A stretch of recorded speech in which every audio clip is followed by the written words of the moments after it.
Vishnupadaya Krishna Preshtaya Bhutale Srimate Bhakti Vedanta Swaminiti Namine. Everybody together. Nama Krishna Preshtaya Bhutale Srimate Bhakti Vedanta Swami Namaste Saraswati Deve Gauravani Pracharine Nirvishesha Shunyavadi Paschatya Deshatarine Namaste Saraswati Deve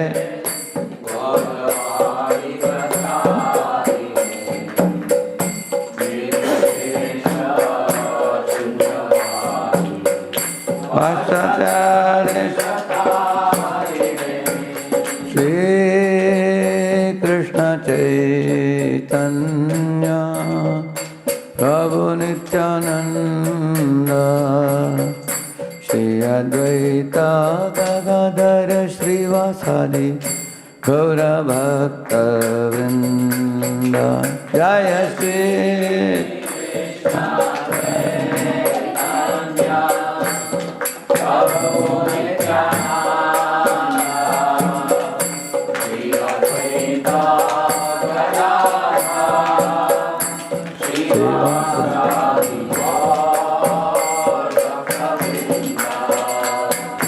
Hare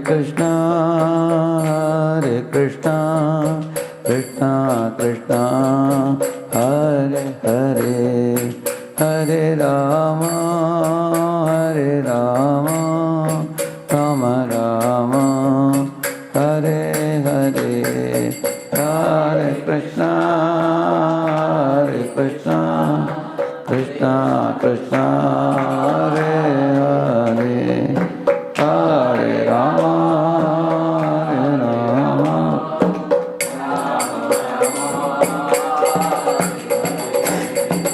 Hare Krishna, Krishna Krishna, Hare Hare, Hare Rama, Rama Rama, Hare Hare, Hare Krishna, Krishna Krishna,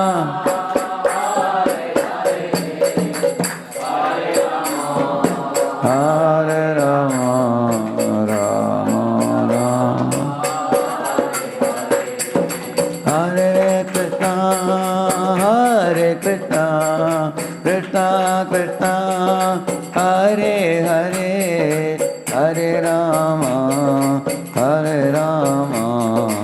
Rama Rama, Hare Hare, Hare Krishna, Krishna Krishna, Hare Hare, Hare Rama, Rama Rama, Hare Krishna, Krishna Krishna, Hare Hare, Hare Rama, Rama Rama, Hare Hare, Hare Krishna, Krishna Krishna, Hare Hare, Hare Rama, Rama Rama, Hare Krishna, Krishna Krishna, Hare Hare, Hare Rama, Rama Hare Hare, Hare Krishna, Krishna Krishna, Hare Hare, Hare Rama, Hare Krishna, Krishna Krishna, Hare Hare, Hare Rama, Rama Hare Hare, Hare Krishna, Krishna Krishna,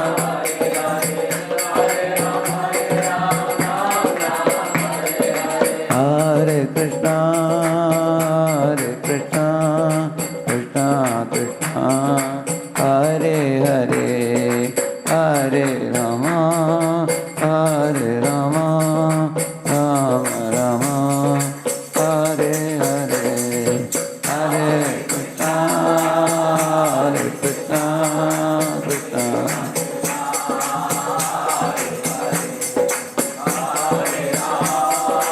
Hare Rama.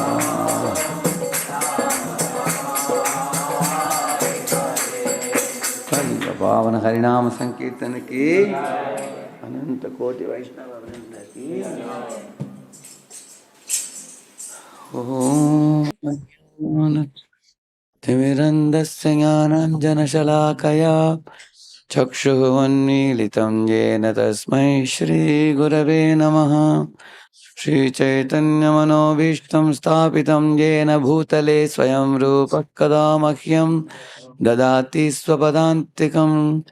वन्देऽहं श्रीगुरोः श्रीयुतपदकमलं श्रीगुरून् वैष्णवांश्च श्रीरूपं साग्रजातं सहगणरघुनाथान्वितं तं सजीवं साद्वैतं सावधूतं परिजनासहितं कृष्णचैतन्यदेवं श्रीराधा कृष्णपादान् सहगणललिता श्रीविशाखान्वितांश्च नमावों विष्णुपादाय कृष्णप्रेष्ठाय भूतले श्रीमते भक्तिवेदांत स्वामिन्निति नामिने नमस्ते सारस्वते देवे गौरवाणी प्रचारिणे निर्विशेषा शून्यवादी पाश्चात्यदेशतारिणे वाञ्छाकल्पतरुभ्यश्च कृपा सिन्धुभ्य एव च पतितानां पावनेभ्यो वैष्णवेभ्यो नमो नमः।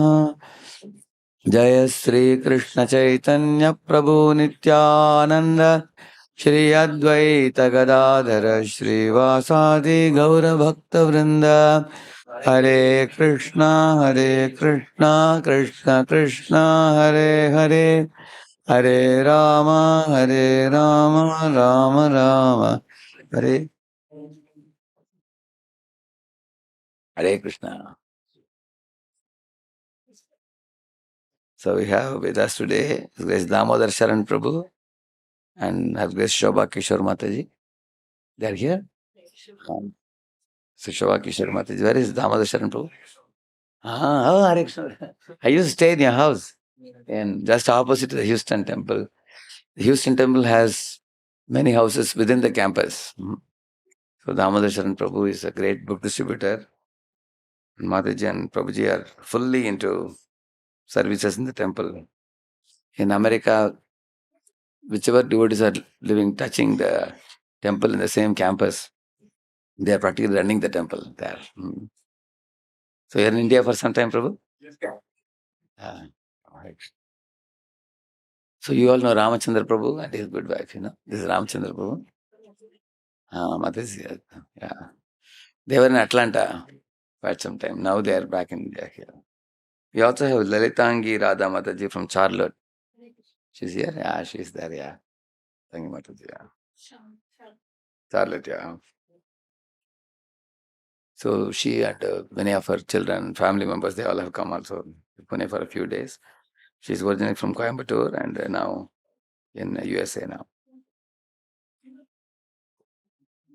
So we will welcome these two families with three loud Hari Bols. Hari Bol! Hari Bol!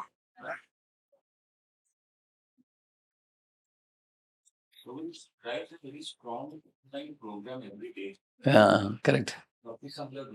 She gives? Oh. She writes and he coordinates and okay. Ajita? Okay. Okay. Oh. They have an online group, very active group in Charlotte. Very nice group. Yeah. See, this is a book called as, you all are able to see that book? What is the title? Although this is not as much well known as Prabhupada Lilamrita, but I would consider this book equally or even more important than Lilamrita also. So this is a soft copy I have. I can share it with Ramchandra Prabhu, we can share it with all. Atmanam, we can send it so that This book has many, many important titles you can see here.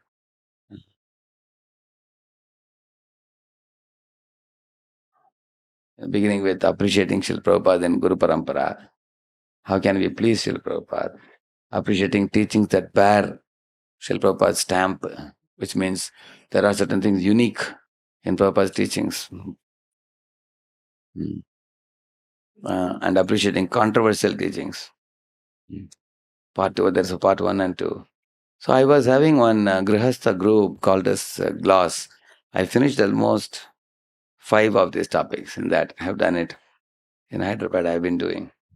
And appreciating Bhaktivedanta purports and summary studies. Appreciating Prabhupada's letters and lectures on tape. Prabhupada summoned dear to Krishna. Avoiding offenses to Prabhupada by misunderstanding Prabhupada. Srila Prabhupada and ISKCON. And serving Prabhupada in separation. Prabhupada's theology and Prabhupada's last lessons, how to die and how to love. Keeping Prabhupada's memory alive. So like that, and then appreciating Prabhupada out of personal affection and objective evidences. And then, we have to know what is misuse of Prabhupada's authority. In the name of Prabhupada, we should not misrepresent him.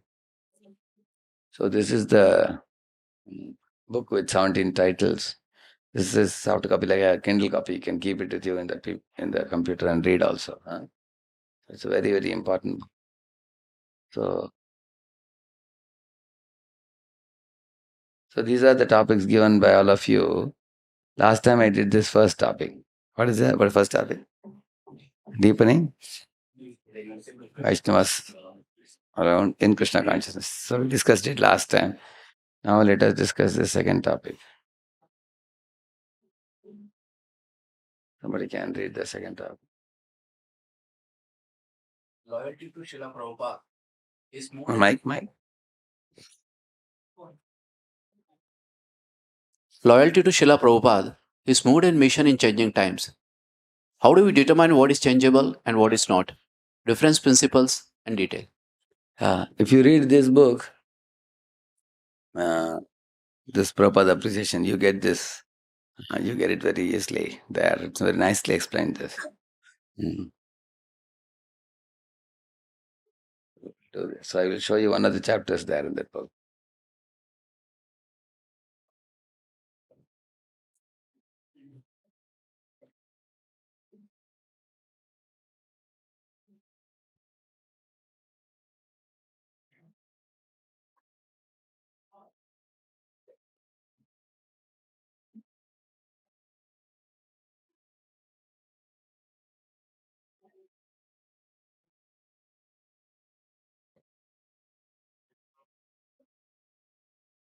See, I have highlighted it for you. It will make it easy for you. Right now. Is it big enough for you or is it small? I can make it a little more bigger for you. One minute. Is it all right? You can see now? Mhm. Yeah. See, in our Vedic culture, pleasing the Guru is the conclusion of the philosophy. Therefore, we want to discuss how one can please Srila Prabhupada. So one should not approach Prabhupada only from a scholarly distance, but he should try to relate to Prabhupada as a Parampara Acharya Guru. So Lord Krishna is telling those who are directly my devotees are actually not my devotees. That Adi Purana shloka, you all know that. Those are devotees of my devotees are my factually my devotees, he says. So Lord Krishna himself, there is one verse in Bhagavatam which says, Shrutasya pumsam shichirashramasya nanvanja sasuribir iditorta tat tad. I don't remember the third line. Gunanushravanam mukunda Adarvindam hridiyeshu yesham. The meaning of this verse is Shrutasya Pamsam Shichara Samasya. This verse talks about Suribir means the devotees of the Lord. As much as we glorify Lord Krishna, if not equally, if not less, we should at least glorify the devotees of the Lord equally, it says. They deserve to be spoken about, like Prabhupada Leelamrita, or many other memory books of Prabhupada we read about, correct, no? Many different disciples of Prabhupada have written. And each book brings out so many pastimes and cross sections of Prabhupada's travels and pastimes. There's a nice book called as My Glorious Master by His Grace Burijan Prabhu. Yeah, beautiful book it is. He gives not only the pastimes, he gives lessons also below each. So, in that way, every guru has written some book about Prabhupada. You will see in ISKCON many of the gurus. My memories of Srila Prabhupada. Also, Brahmanand Prabhu wrote one book. What is that? You know that? Brahmanand Prabhu wrote one book about Prabhupada. Yeah? Swamiji, I think. Yeah.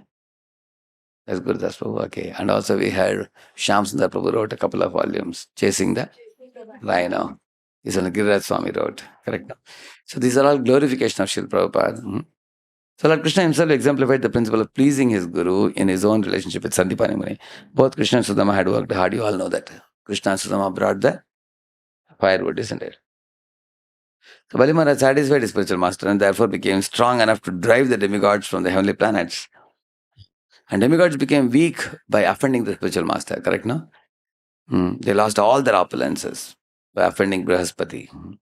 One can get extraordinary power, especially in spiritual advancement, by pleasing the spiritual master. Bhagavatam 8.15.28, purport Prabhupada says. The blessings of the spiritual master are more potent than our own endeavors to advance spiritually. The Parampara system endows an individual with the original power coming down from the Supreme Personality of Godhead. The spiritual master can bless us to clear up our anarthas as soon as possible. The spiritual master can bless us and empower us to be able to preach and distribute Krishna consciousness. The spiritual master can bless us and empower us, and he can drive all our doubts and dispel our darkness in our heart. So therefore, one should seek the blessings. And then he's saying, Sutta Goswami was described by Shaunaka Rishi at Naimisharanya as being very submissive. What that was? Bruyuhu, Snigdasya, Shishyasya, Guravo Kuhyamapyuta, he says. Bruyuhu, Snigdasya Shishyasya means he is actually a, see the word Snigdha is like a ghee. Ghee is Snigdha. So he has a very sweet relationship with the Guru, which means he's a confidential disciple. Confidential disciple. That means Guru can trust the disciple, and the disciple has deep trust in the Guru. That is called as a Snigdasya Shishyasya. Like for example, one pastime comes to my mind. Lord Chaitanya told Sanatana Goswami that Akshnofalam Twadrisha Darshanam Hi, Tanofalam Twadrisha Gatra Sangam, Jigvafalam Twadrisha Kirtanam Ba, Tudurlabha Bhagavata Hiloke. Like that one verse he told them. He said, Sanatan, when I embrace you with all your boils in your body oozing, you feel very uneasy and unhappy. But let me tell you, the perfection of my eyes is to see a Vaishnava like you. The perfection of my ears is to, hear the glories of Vaishnava like you. My tongue's perfection is to glorify you. Like that he goes on saying. And then he says, Suddhalabha Bhagavata Hiloke. He says, in this world, the Bhagavatas like you are very rare. And then Mahaprabhu goes off. Then Jagadananda Pandit Prabhu arrives there. And then Sanatan confidentially opens his heart to Jagadananda and says that, see, after even being repeatedly told by me, Mahaprabhu doesn't listen to me. Every day he comes and embraces me. I feel so unhappy because my body has boils. They are all oozing. And Mahaprabhu's golden complexion body, it just gets touched by my oozing liquid from my body. I feel so unhappy. Jagannath Pandit told him, then why do you stay here? Proceed to Vrindavan. He told them. Then Sanatan literally took that seriously and he started packing his luggage to go to Vrindavan. Then Mahaprabhu came the next day. He asked, hey, Sanatan, where are you preparing to go? And he said, my dear Lord, Jagadananda has given me a suitable advice that I should go to Vrindavan. And Mahaprabhu became angry on Jagadananda and said, hey, Jaga, who are you to give advice? Sanatan is like spiritual master of the whole world. Even I take advice from him. And how is it that you are ordering him to go? When Mahaprabhu was apparently admonishing Jagadananda Pandit, at that time Sanatan was telling the Lord, oh my dear Lord, you are giving Jagadananda Pandit the sweet rice of chastisement. And you are giving me the neem fruit of, respectful, formal dealing with. Like that he said. Mahaprabhu became very shy. But Mahaprabhu said, and Mahaprabhu actually said, "You are all like my children," he said. So the point is, Mahaprabhu felt different relationships with different people. So with some he felt a little formal, with some he felt very confidential. So Jagadananda Mahaprabhu felt, I can. And then Mahaprabhu told Sanatan also, "You are also so dear to me, just like you are saying about Jagadananda. You know, you know, Mahaprabhu had once told Sanatan that your body belongs to me. How can you put it in the Rath cart in Jagannath Puri?" So, and Haridas Thakur danced hearing that. Sanatan, just see how much the Lord feels, you as very much his man. You are his man. So, in this way, you will find amongst devotees there is sometimes a talk about whether you are heartily accepted by your superior, like what Sanatana was accepted by Lord Chaitanya Mahaprabhu, or Jagadananda Pandit was accepted. So, Guru Yuhu Snigdasya Shikshasya Guravo Guhyam Apita means the disciple is a dependable disciple, is a trustworthy disciple, he is in line with the spiritual master. He will act to please him. He will not be whimsical and things like that. So, Bruyuhu Snigdasya Shikshasya Guravo Guhyam Apita. Then Guru can talk confidential things with such a disciple. Like sometimes a father finds that he has 5, 6 sons, but there may be one son whom he trusts the most, isn't it? And he calls and confidentially tells him, take care of this with the brothers and things like that, like that. So it is difficult to directly approach and satisfy uh, the influential person. But if one pleases his little son or even his dog, then one can be successful. Similarly, Krishna is difficult to please, but by pleasing Guru, we can easily please Krishna, he says. Without pleasing the spiritual master, he cannot please Krishna. If anyone tries to please Krishna directly, he is full number one, Prabhupada writes. Yeah. Read this, any of you? Take the mic. Yeah.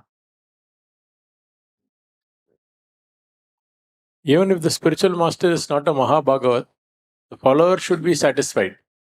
One who is linked to the parampara in submission to the previous acharyas and who strictly follows his pure devotee spiritual master should be considered bona fide. By our own service to such a spiritual master and by following the principle of always trying to please the spiritual master, our own spiritual advancement is guaranteed. Lecture, Los Angeles. Yeah, certainly. 68. Certainly, if we get opportunity to serve a Mahabhagavat devotee, we should do so by all means. For example, Dhruva Maharaj fully engaged himself in following the instructions of Narada Muni, and he became so powerful that Lord Vishnu agreed to be conquered by him. So here he brings one very important point. Even if the spiritual master is not a Mahabhagavat devotee, the follower should be satisfied, he says. So now let us discuss this statement along with the statement in the Nectar of Instruction. Prabhupada says that a Kanishtadhikari can elevate you only up to the Kanishtadhikari level. He can't elevate you to Madhyama level. The Madhyamadhikari can elevate you up to Madhyama level, but not to the Uttam level. Correct, no? Prabhupada says that. So consider that point in your mind. Along with that, consider this point. Here Prabhupada says, even if the spiritual master is not a Mahabhagavata, the follower should be satisfied. And the reason Prabhupada gives is, one who is linked to the parampara in submission to the previous acharyas and who strictly follows his own pure devotee spiritual master should be considered bona fide. For example, everybody agrees that Prabhupada was a pure devotee. And Prabhupada started this institution. So if somebody is strictly aligned with Prabhupada and they are not giving up Prabhupada, they are going on practicing the teachings that Prabhupada has given, then that person, because of strictly aligning with the teachings of the Acharya, he is worthy to be followed as Prabhupada is worthy to be followed. Like that he is saying. This is also there in one more purport.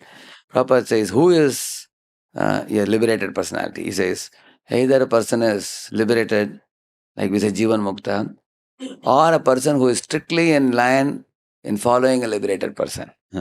He is as worthy to be followed as following a liberated person, he says.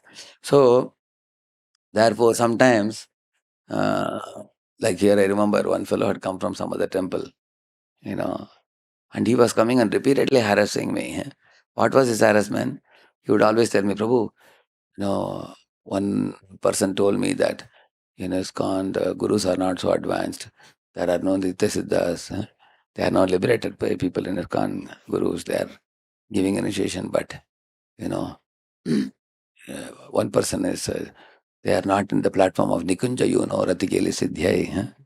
They can't enter into the pastimes of Vrindavan. And although they be followers of Prabhupada, faithful followers of Prabhupada. So if we take initiation from them, will I be able to enter Vrindavan? Will I be able to attain that Yugal Radha Krishna service? So then I told him, see, they are faithful follower of Srila Prabhupada. 40, 50 years they are following Prabhupada. And they are not giving up and going away. They are chanting the holy name. They are reading Prabhupada books and they are in the institution. They are traveling and preaching. And they are also putting every sweat and toil. The kind of, energy the Prabhupada disciples are putting. Me and Gauranga used to discuss many times. We can't match them. I'll just show you one small example.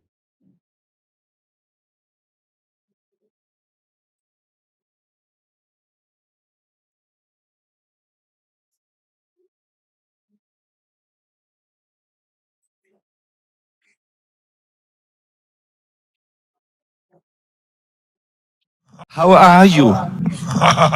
Very happy I'm very happy to be in Krishna consciousness. to be in Krishna consciousness. Mercy of Prabhupada.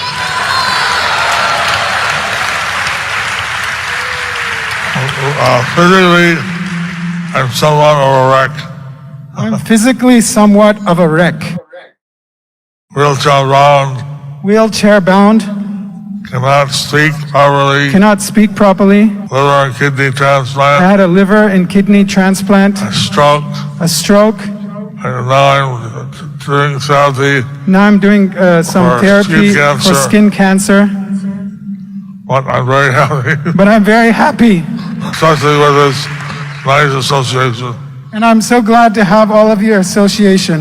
Hare Krsna. Hare Krishna. So I guess you have to quickly go and take your prasadam. I guess you all have to go and take your prasadam. You saw that, huh? Yeah. Yeah, correct. Recent one. So why I showed this? See, if somebody is faithfully following Prabhupada like this, what is the difficulty in following them?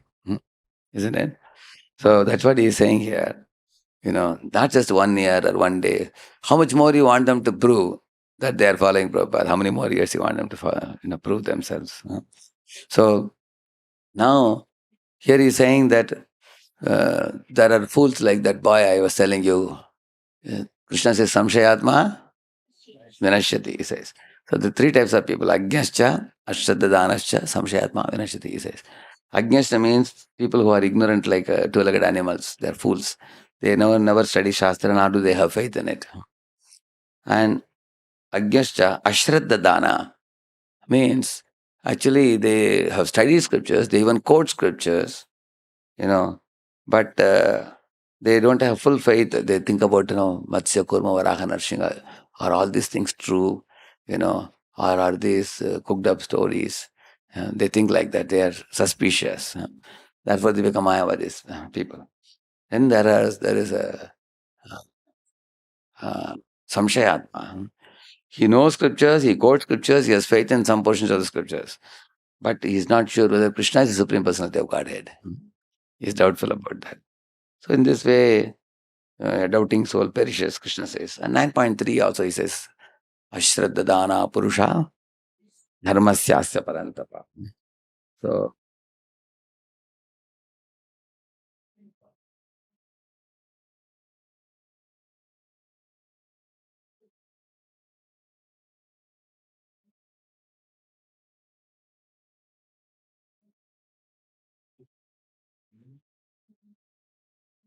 let me show you one.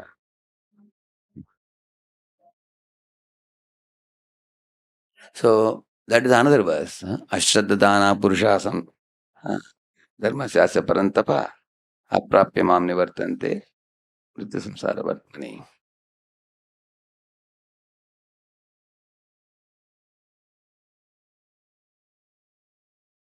This is the verse I told you. Ashtadadana Purusha Dharmasya Parantapa. Please read the translation, one of you. Go the mic with you. Those who are not faithful in this devotional service cannot attain me, O conqueror of enemies. Therefore, they return to the path of birth and death in this material world. Yeah. Look at this fellow looking suspiciously, eh? Isn't it? If you're suspicious, you have to let it come back. Yeah, read it. This is that verse I told you. Ignorant and faithful persons who doubt. Ignorant and faithless. Oh, sorry. Ignorant and faithless persons who doubt the revealed scriptures do not attain God consciousness. They fall down.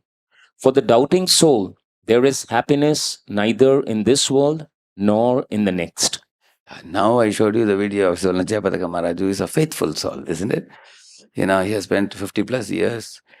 And he and Solna Gopalakrishna Maharaj, these two are considered the authority in the GBC for anything about Prabhupada, what Prabhupada said. These two are the ones, even many of the Prabhupada disciples will consult. And therefore, such a faithful practice, even after, imagine if we got a stroke or we got such a kind of health issue, I doubt whether we will want to go out of the four walls, even to show it to the other people. Correct now? So you can see that he's not, recently he was telling that before I got the stroke, I used to travel 4 times across the globe. Now I can only travel 2 times, he said. Still is traveling. Yeah, read it. What is the problem in remaining faithless? The faithless cannot accomplish this process of devotional service. That is the purport of this verse. Faith is created by association with devotees. Yeah. Here you see Prabhupada is giving them faith by his association. Association with devotees. One develops more and more faith. Yeah. What is the nature of faithless? What is the nature of faithless? Unfortunate people, even after hearing all the evidence of Vedic literature from great personalities, still have no faith in God. See, you have heard evidence from the Vedic literature and you heard from faithful people who are practicing the Vedic literature. Even after having heard all these things, still one is suspicious. Yeah. They are hesitant and cannot stay fixed in devotional service of the Lord. Thus, faith is the most important factor for progressing Krishna consciousness. What is the faith? Shraddha Shabde Vishwasa ko hai. Sudrida Nishchay Krishna Bhakti Kaile Sarva Karma Krita Hai. That's the meaning of this. Read that. Chaitanya Charitamrita. In Chaitanya Charitamrita, it is said that faith is the complete conviction that simply by serving the Supreme Lord, Sri Krishna, one can achieve all perfection. That is called real faith. Yeah. And the Yathatha role, Moola Nishechana, you know the verse. If you water the root of the tree, the entire tree gets nourished, isn't it? Or if you put food in the mouth, the entire body gets nourished. Similarly, if I serve Krishna, everything will be taken care. That faith he has, yeah. Therefore, after reading Bhagavad Gita, one should promptly come to the conclusion of Bhagavad Gita. One should give up all other engagements and adopt the service of the Supreme Lord, Krishna, the personality of Godhead. If one is convinced of this philosophy of life, that is faith. so now we have to take shelter of Krishna. We have to render service to Supreme Lord. But how do we do that? Because we are not directly in touch with Krishna. Therefore, the spiritual master becomes a very important connecting point for us. Because those who have faithfully served for decades, like our spiritual master, they have met Prabhupada, they have taken initiation from Prabhupada and they have served. So we have to be loyal to our spiritual master, and then our spiritual master has connection to Prabhupada, and then this way the whole connection is strong. So, and then Prabhupada talks about 3 classes of people. The third class, he says, are people who have no faith. They are officially engaged in devotional service, Prabhupada says. They cannot achieve the highest perfection stage. Most probably they will slip, he says. And then he's giving some example below. Some people come and apply themselves, but as soon as they're economically little well situated, they give up the process and take to their old ways again, he says. Like that he says. And then as far as faith in the scriptures are concerned, those are well versed in the literatures of bhakti, and those who have attained the stage of firm faith is called a first class person. So I had a doubt in my mind once. Sometimes our faith goes up, sometimes it goes down. Is it always like a sinusoidal wave, It goes and comes down. But there is a stage where your faith will not waver, and that is a Nishtha stage. Nishtha and beyond. So Shraddha, Sadhusanga, Bhajana Kriya, Anartha Nivritti, and then Nishtha. So till we come to Nishtha stage, one is doubtful about many things. One can doubt about ISKCON, one can doubt about Prabhupada, one can doubt spiritual master, one can doubt the process of chanting of the holy name. One may have, doubts about science versus spirituality. These doubts may come up. Sometimes you get faith, sometimes you are doubtful. Even in the presence of Prabhupada, like Purushottam, had suspicion, doubt, he went away. There are people like that. You will see. So, and there are those who had firm faith in Prabhupada. They were sticking on to ISKCON, to going on. So here he is saying three classes of people: third class, second class, first class. Third class is the people, they come for some material motive. Once that material motive is achieved, what they will do? They'll go away. And the second class people have overall faith in devotees and spiritual practice. They feel that these devotees are good people. They are selfless people. They are godly people. They are working for Krishna. And in good faith, they come. And they may not have knowledge of Shastra so much. But they have faith in the devotees, faith in the process and everything. But they will not fall down, Prabhupada says, because they have overall faith. Eventually their knowledge will get enhanced and they'll become very sturdy in their understanding. And that will lead them to the first class faith. The first class faith is a person who has a firm, very deep understanding of the Vedic literature, especially literature on devotional service. Now we are all members of ISKCON society. Now we might have read Prabhupada books to some degree. And then even many devotees who have read Gita and Bhagavatam, nowadays some people are reading only the Bhagavatam translations in order to complete the whole Bhagavatam and get a storyline, which is not a very good idea. Because you may get the storyline, but that is not as important as the purport which Prabhupada explains for the shlokas. Even if you don't complete Bhagavatam, there is no problem. You can go slowly through the purports. Because the purports have the real thing, where you get direction from Prabhupada. For example, what does Prabhupada talk about, possessing money or collecting money? We are not like Mayavadis, we reject money. Prabhupada says, yes, earn money and engage it in Krishna's service. Prabhupada said, you give me crores of rupees, I have no problem. I can build a beautiful temple for Krishna. Correct, no? That is Prabhupada's mode. And like one devotee asked me, Prabhu, my friends are all insisting, why don't we do Chaturmas, 4 months? Grow beard, grow mustache, grow hair. Don't care about it. And eat only once a day, that too, whatever fits in your mouth. As big you can open your mouth. Only that much you can eat. And you put the food on plate, both hands you have to tie like that. That is the only time you have to eat in a day, 4 months. 4 months is big. This Vishnu Panchak is on 5 days. Yeah, I'll tell about that. Now, when you follow this kind of, then I told him, probably some people are saying Bhaktivinoda Thakur says this, Bhaktivinoda Thakur says this. So I said, for me, what Prabhupada says is important, that's all. Prabhupada never told me you follow Chaturmas. Wow. In fact, he discouraged it. Prabhupada said, you just chant Hare Krishna, go out and distribute books. Do Harinam Sankirtan, go out and preach. Prabhupada did not appreciate, keeping beard. And he said, we are a preaching movement. We should go out and preach. So we have to know what Prabhupada wants us to do. Will you get that in translation? In purport, you will get his mode and mission. What Prabhupada says. Prabhupada has condemned Sahajiyas also. He says there are a class of people who speak very emotionally and they cry tears. And they roll on the ground. We Vaishnavas, we don't do. And they sometimes wear saris. Men also wear saris like women. Saki Beki, if you see, they carry tulasi on their heads and dance wearing sari. Men.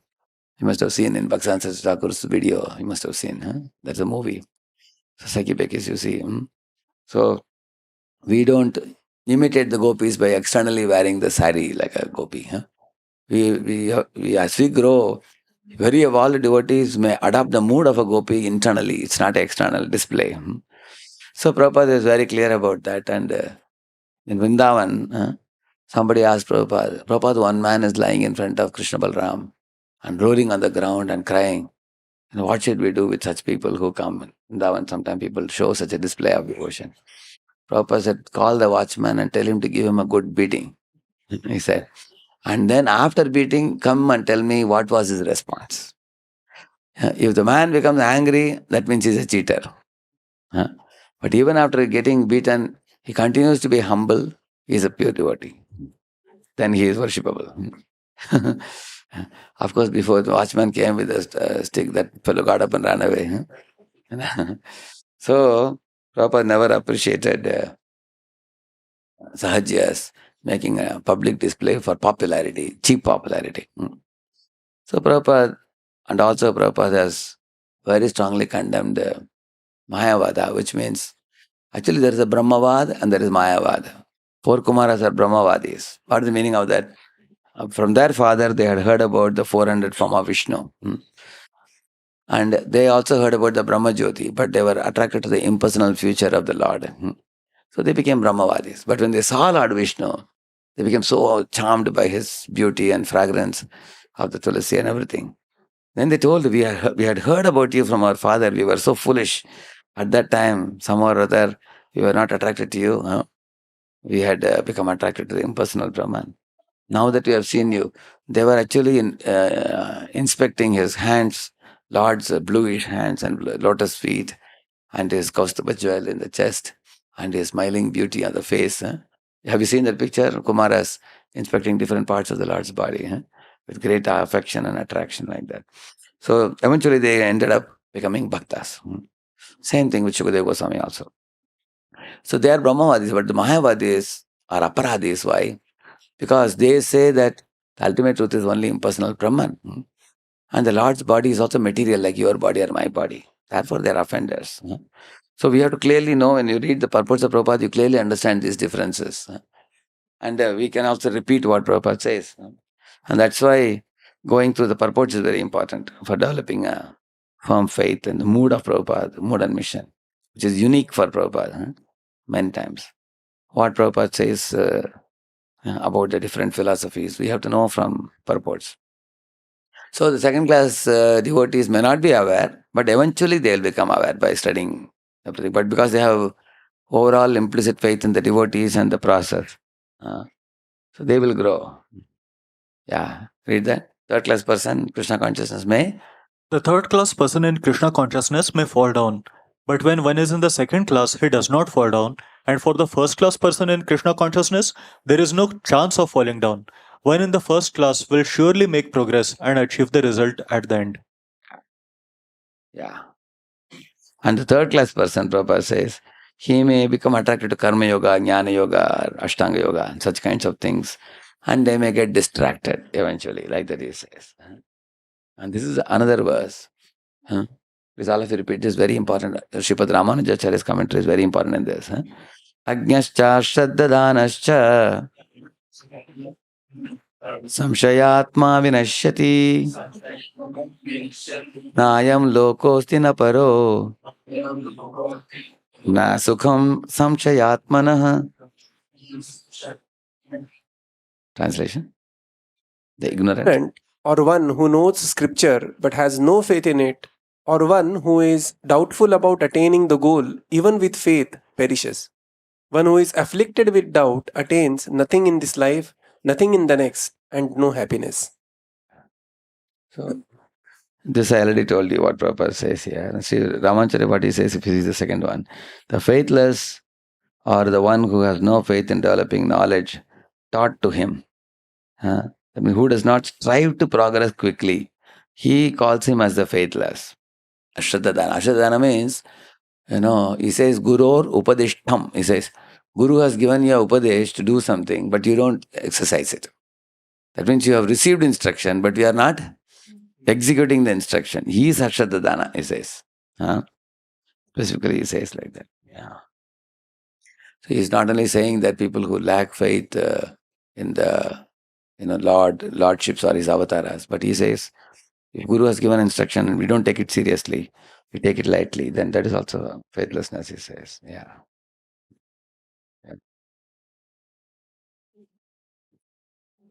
Okay, I want to show you something else.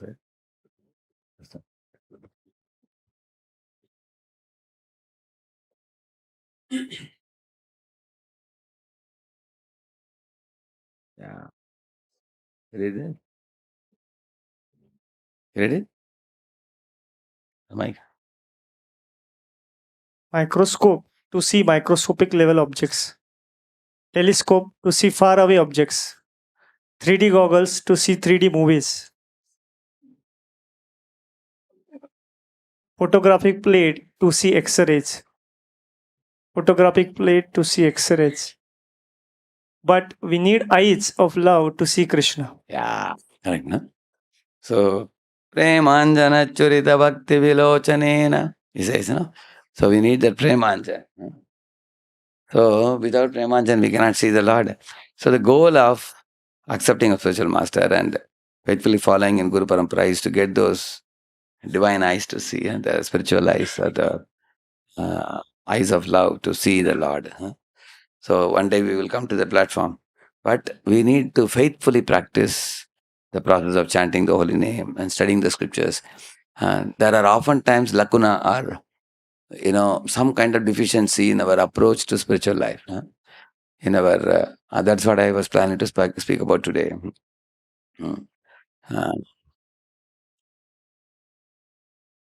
See,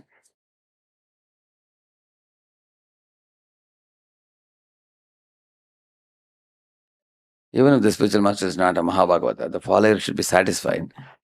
One who is linked to the parampara and submission to the previous acharyas and who strictly follows his own pure devotee spiritual master should be considered bona fide.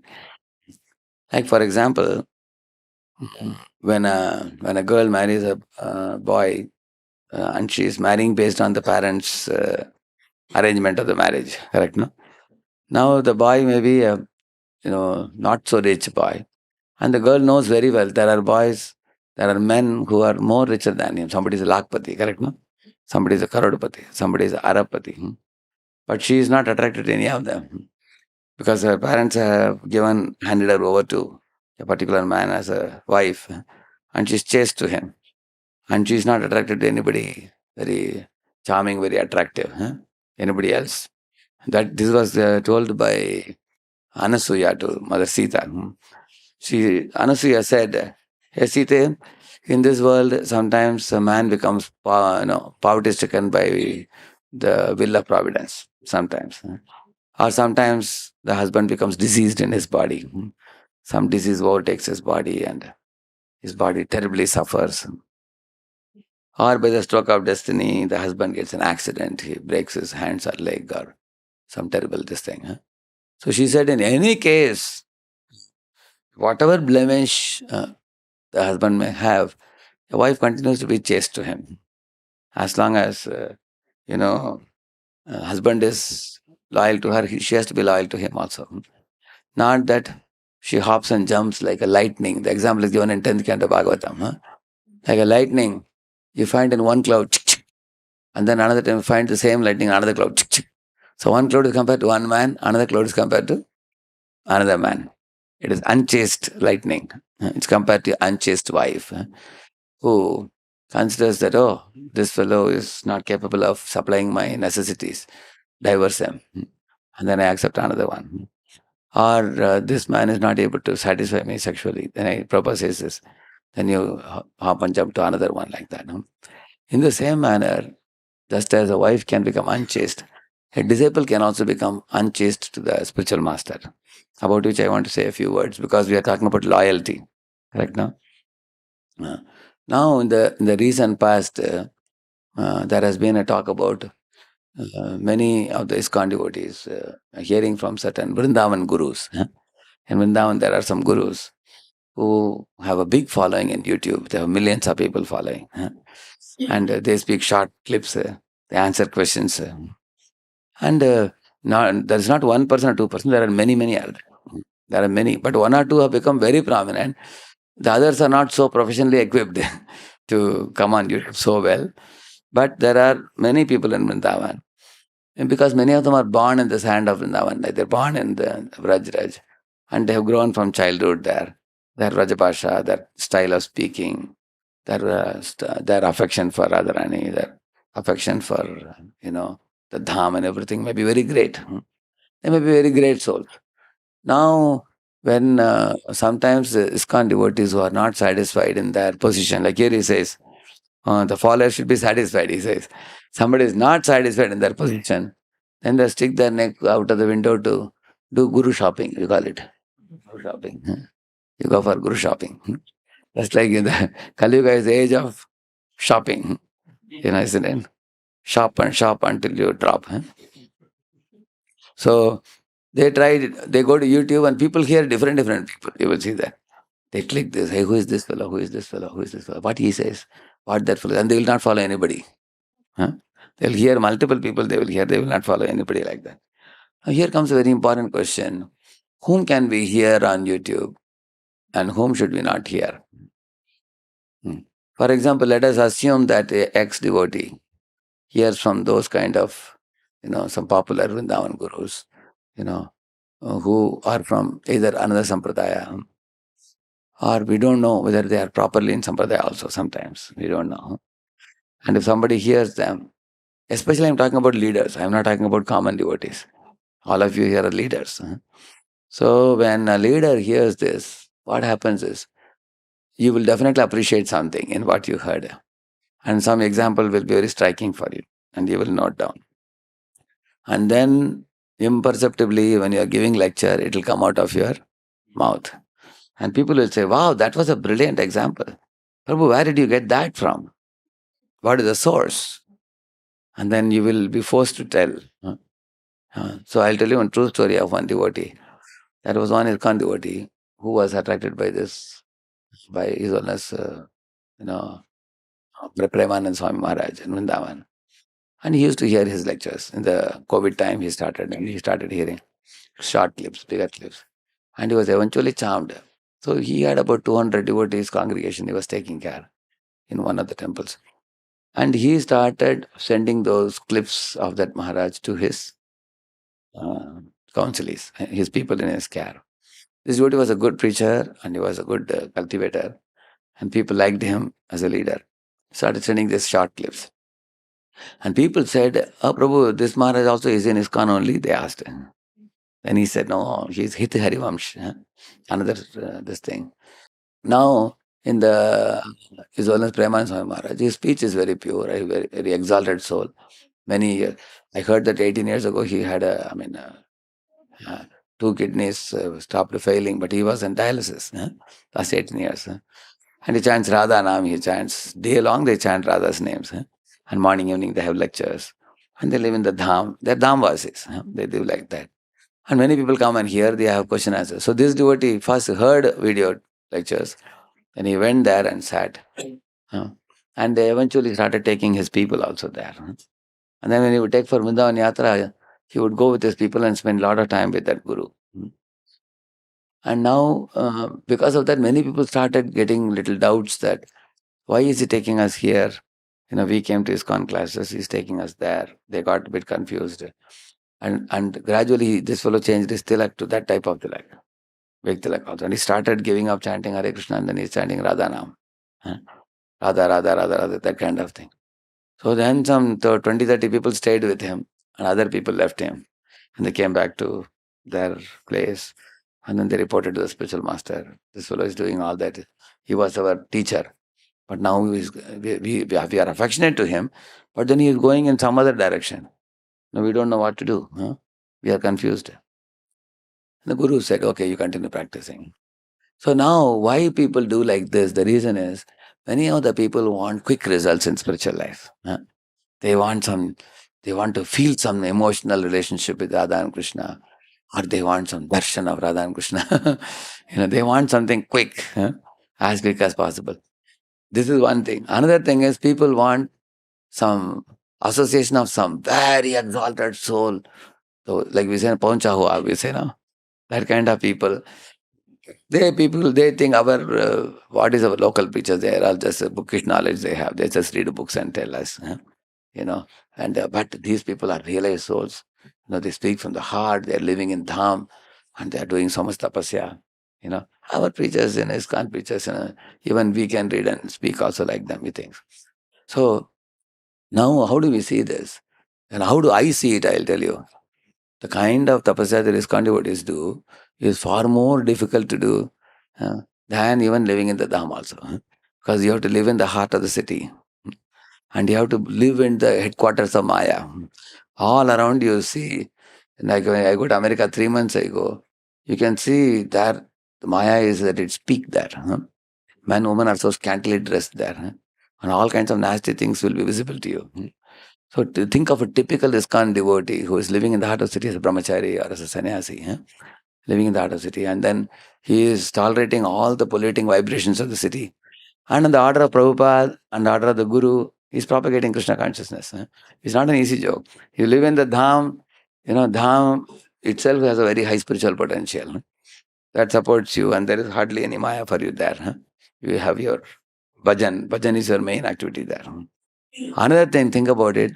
ISKCON is not an organization where there is one guru at the top and he has his following, and then when that guru is gone, everything collapses. It's not like that. ISKCON is an organization. You can see when Prabhupada was on the planet, we had 108 temples. Now we have 800 plus temples. And these are temples. Each temple has, so many namahattas, so many extension centers, preaching centers. The total will be several more than 2,000-3,000 it will be. So this kind of expansion was possible. How? Because Prabhupada made this GBC organization. And ISKCON is providing facility for millions to come and take darshan, correct, no? Darshan in the temple. And 60 crore literature has been distributed, correct, no? So, if you have one small bullet with you, if you throw it on somebody, nothing will happen. But you put it in a gun, you shoot it, then it will have effect. And the gun is ISKCON. ISKCON is like an organization. Without the organization, that impact will not be great for a longer period of time. Now there are many gurus you find nowadays. The world has seen they are there. When they are there, they are wonderful. When they are gone after that, they don't have a successor next to them. Once they pass away, then that whole crowd dissipates. Because they don't have any other next role model to see. But ISKCON is not like that. Now when Prabhupada left the world, he made so many GPCs. And then you will find there are the 95 gurus in ISKCON who are in good standing. And there may be, 10 of them who might have, 10, 12 of them might have given up the sannyasa order. But they also, you can't say that they are finished totally. Like you see, Harishori Prabhu, for example, he was Prabhupada Anuga Swami. When he became Harishori Prabhu, later on he produced 6 books on Transcendental Diary, correct? No? Is it not a masterpiece? Such work he produced. Shyam Sundar Prabhu, Brahmananda Prabhu. When these people gave up sannyas, I don't see that they lost anything. Most importantly, they didn't lose their love for Prabhupada. You can see their heart is always, eager to glorify Prabhupada. As soon as you say one word about Prabhupada, Shyam Sundar Prabhu's eyes will get lit up with big beaming smile. He will start telling pastime. Same with His Holiness Giriraj Swami also. Correct, no? You will see that. So they are all continuing to be lovers of Prabhupada and following, which means their bodies, born in the West, sometimes has posed some challenges for them to continue in the sannyasa order. But the love for Prabhupada is not diminished. And not only that, those who fell should be treated like Abhimanyu, in the battle. In the early days, Prabhupada wanted someone to help him, and these are the people who became sannyasis and helped him. And we are actually enjoying the fruits of their hard labor. And to criticize them would be the greatest, disaster to do that, isn't it? Because, even Krishna will not be happy with us if we do that. We are not here to mock at them or ridicule them. We should think that, imagine if I was a 19-year-old boy and Prabhupada gave me sannyas, how many of you are ready? Are you ready for sannyas at the age of 19? But these people took having faith in Prabhupada and they worked so hard. And when they couldn't maintain sannyas, they didn't give up and go away. Many of them are still following Prabhupada in their own way. So, And not only that, what about those in good standing? Like I showed you a video of Jayapataka Maharaj. Like that, there are many Maharajas who are in good standing, who are sheltering disciples properly, and they're traveling around despite stroke and everything, and they're giving their best. Maharaj is writing one book now on Gauranga, one synthesized book of all the Chaitanya Leela. So he's writing. And you see, in our ISKCON movement also, there are many exalted souls whom we have not taken out time to read. What about His Holiness Shivaram Swami? You read his book, Shuddha Bhakti Chintamani. Next to that, the second sequel book has come called the Sankalpa Kaumudi. Another book has come. There is a Venu Gita. There is a Damodar Janani. Damodar Janani, there is one book also, which is talking about Yashoda and Krishna pastime very deeply with all the commentaries of the Acharyas and such a nectarian dialogue between Yashoda and Krishna. There is a Naparayaham. So he has produced more than like 2 dozen books. And His Holiness Bhanu Maharaj has given us all the Upanishads, the prime 10 Upanishads in very beautiful English. He has now crossed more than 100 books now. He's translated. And he's an authority in deity worship. He's authority in scriptures. Go and ask him any question under the sun, he can answer. And what about Parampaja Radha Govind Maharaj?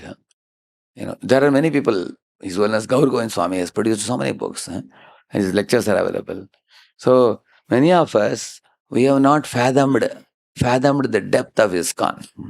We are simply in the surface of the ocean catching fishes, saying that there is no diamond in ISKCON. How will you get diamond on the surface? You will only get fishes. But the ocean is called Ratna Garbha. Ratna Garbha means you should go to the Garbha, then you get Ratna. You have to dive deeper. So, but without having taken out sufficient time to go deeply in ISKCON Acharyas, existing current Acharyas, and studying those books nicely, people are hopping and jumping from one guru to another, and that is disloyalty. You understand now? That is disloyalty, because there was another person, I don't want to mention the name, he was a very famous devotee in India and abroad. He had a big following also. His guru trusted him and allowed disciples to be under him. But at one point of time, he gave up ISKCON and then he went to Sri Sampradaya and took this tilak. They put the 3 tilak, no? He took that. And his students have been faithful to him. And they took initiation from one spiritual master. But they were not so much connected to the spiritual master, because they treated the Shiksha Guru as all in all. For them, the Shiksha Guru, this is one of the reasons why we all should not hold the people like this. We should always allow people to associate with other Vaishnavas. Tomorrow, if something happens to us, there will always be someone else to protect the devotees. Because protecting devotees is important or not, isn't it? But he didn't do that. He kept people with himself only. And a few hundred devotees. And then now when he left ISKCON into other Sampradaya, nobody knows any serious reason for that, why he did that. What was his dissatisfaction, in his this thing, we don't know. But when he leaves like that, what happens? The others are stranded. They are bewildered, they are confused. They don't know the direction. And they have faithfully practiced 16 rounds. They were in touch with him for 10 years, 15 years. And if somebody leaves like that. So, and why a person leaves like that, I will tell you. These things don't happen overnight. Actually, unless we are repeatedly contemplating dhyayato vishayan pumsaha, sangasteshu pajayate, sanga chanjayate, kama. Now, the kama means to be adamantly desiring the prohibited. So what is prohibited for a initiated disciple? To become disloyal to Guru. That is prohibited. But how do we become adamant in being disloyal to our own spiritual master and become attracted to some other person and we go to him? That is because we have repeatedly contemplated on some other substance, not what our Guru is giving. So this is the danger in, some people say, is it wrong? There are so many great souls, we can take good from various places, Prabhu. Why are you so fanatical that you say, my spiritual master and my Prabhupada? Actually, multiple inspiration within ISKCON first is no problem. Because ultimately ISKCON means they are within the family of ISKCON. Correct, no? Now there was one ISKCON brahmachari. He used to regularly hear many of the lectures of Gaudiya Math Sannyasis. And he had one notion that Gaudiya Math Sannyasis are far more advanced than even some of or even Prabhupada also. Because there were some senior to Prabhupada, correct, no? Like B.R. Sridhar Maharaj and others. So one of them was hearing Narayan Maharaj and others he was hearing. And he purchased their books, started hearing their lectures. Gradually he was attracted and he started criticizing ISKCON. That's the next thing that happens. Huh? See what they have. See, we don't have the stuff like what else. They are so rich in knowledge and our guys are all empty guys. Huh? So he was criticizing. Eventually what happens? If you are criticizing, can you stay in ISKCON? He couldn't stay. He left ISKCON, went to Gaudiya Math. And when he was 29, they gave him sannyas in Gaudiya Math. In ISKCON, even if you're 50, they won't give you very easily. There's a lot of procedure. Huh? At the age of 29, they gave him sannyas. And what happened? 2 years he stayed in Gaudiya Math, 30, 31. Now he felt that the enjoyment I got in ISKCON, I am not getting here. Because here what happens? The brahmachari sannyas get up in the morning, they do the puja for the deities and they chant many rounds and they dance in front of the deities. They cook nice prasad, offer bhoga to deity and eat prasad, and they have some people visitors to the temple. There are many widows also you'll see in the dham who come and go. But the preaching is not very vibrant. Huh? There's not so much preaching there. And he started feeling, oh, in ISKCON I was doing this, I was doing that. And the number of devotees are also big number I was associating with. So he found ISKCON is very colorful. Here it's like single color. Huh? Here I'm not feeling that joy of multiple activities. Because honestly speaking, all of us have passion. There is no doubt about that. Huh? And we want to vent out for passion. And ISKCON is such a beautiful organization. Everyone's passion is vented out spiritually. Huh? And by that, what happens? Those who want to jump and dance, they get chance to jump and dance. Those who want to beat that jambe, they can beat the jambe if they want. Those who want to cook big patela prasad, they can cook also, isn't it? Yeah. And same with Prabhuji's, Mataji's. And in ISKCON, there are several shades of devotees also. There are, I don't want to mention specific names, but the idea is different levels of devotees are also there. And according to your level, you can get connected associations. Correct, no? If you are in this level, you get this level of association. If you are in this level, you get. And ISKCON is a big family. Huh? All over, anywhere you go, ISKCON centers are available, you can connect. So then he decided, I'll go back to ISKCON. Huh? Then he left Gaudiya Math people, he fought with them. He said, no, I'm not happy here, I'm going. So they repeatedly persuaded him, he didn't listen to them, he came. But in ISKCON, when he came back to his parent temple, they said, hey, don't come here. You have taken sannyas there and coming. You are not mature enough to take sannyas and we can't accept you. You have gone to that organization, now you stick there, they said. Now he became like Trishanku now. Na Garka, na Gatka, not there also, not here also. He became in between like this. So this is the problem of disloyalty, you see. Impatience, disloyalty, and wanting quick results, instant solutions. So therefore, first of all, we are in a society, we have taken initiation. Have I delved deeply into my spiritual master's lectures, his teachings, his instructions? Sometimes you may feel that, I already know what he says. I know what is he going to say. If we find lectures and Prabhupada purport superficial, that is due to our offensive outlook, or oftentimes because we don't delve deeply and contemplate on them. Actually, I am doing one program called Bhaktavali for the US devotees. Early morning I do, 3:30 to 4:15 I do. We just take one purport only. And then I highlight the purport with multiple colors like this, blue, yellow. As the theme changes, I will change the color also, like that. And then 2 days I do, Thursday and Friday. So Thursday I will speak on that, 45 minutes. And Friday they all will supply points. We do like that. We churn it completely. And lot of wonderful things come up, powerful things. And these are called golden purports. They're called golden purports. Now I have started from the first canto. Now I am in the second chapter now. I am going to do the whole Bhagavatam like this. Just keep the best purports of Prabhupada, take it and then churn it with the devotees. And amazing pearl-like realizations will come out from that. And that type of study from a multiple angle, you'll be thrilled when you see the devotees, how they see the Prabhupada purports from various angles, and nice discussions will emerge.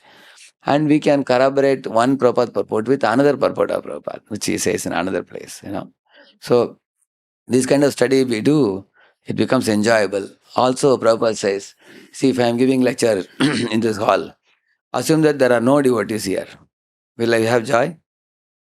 Will there be any fun?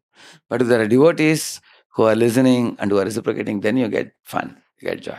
In the same manner, Bhagavatam study also sometimes, if one takes a Prabhupada book and reads alone, one goes to sleep sometimes. But you join a study circle or a group, study with devotees, different devotees read and they explain and you hear. It's very enjoyable. Parasparanu katanam pavanam bhagavati yasha, as it is said. So we have to try to dive deep in Prabhupada's purports, because many Prabhupada disciples, how much are they deeply appreciating Prabhupada's purport? Is it not true?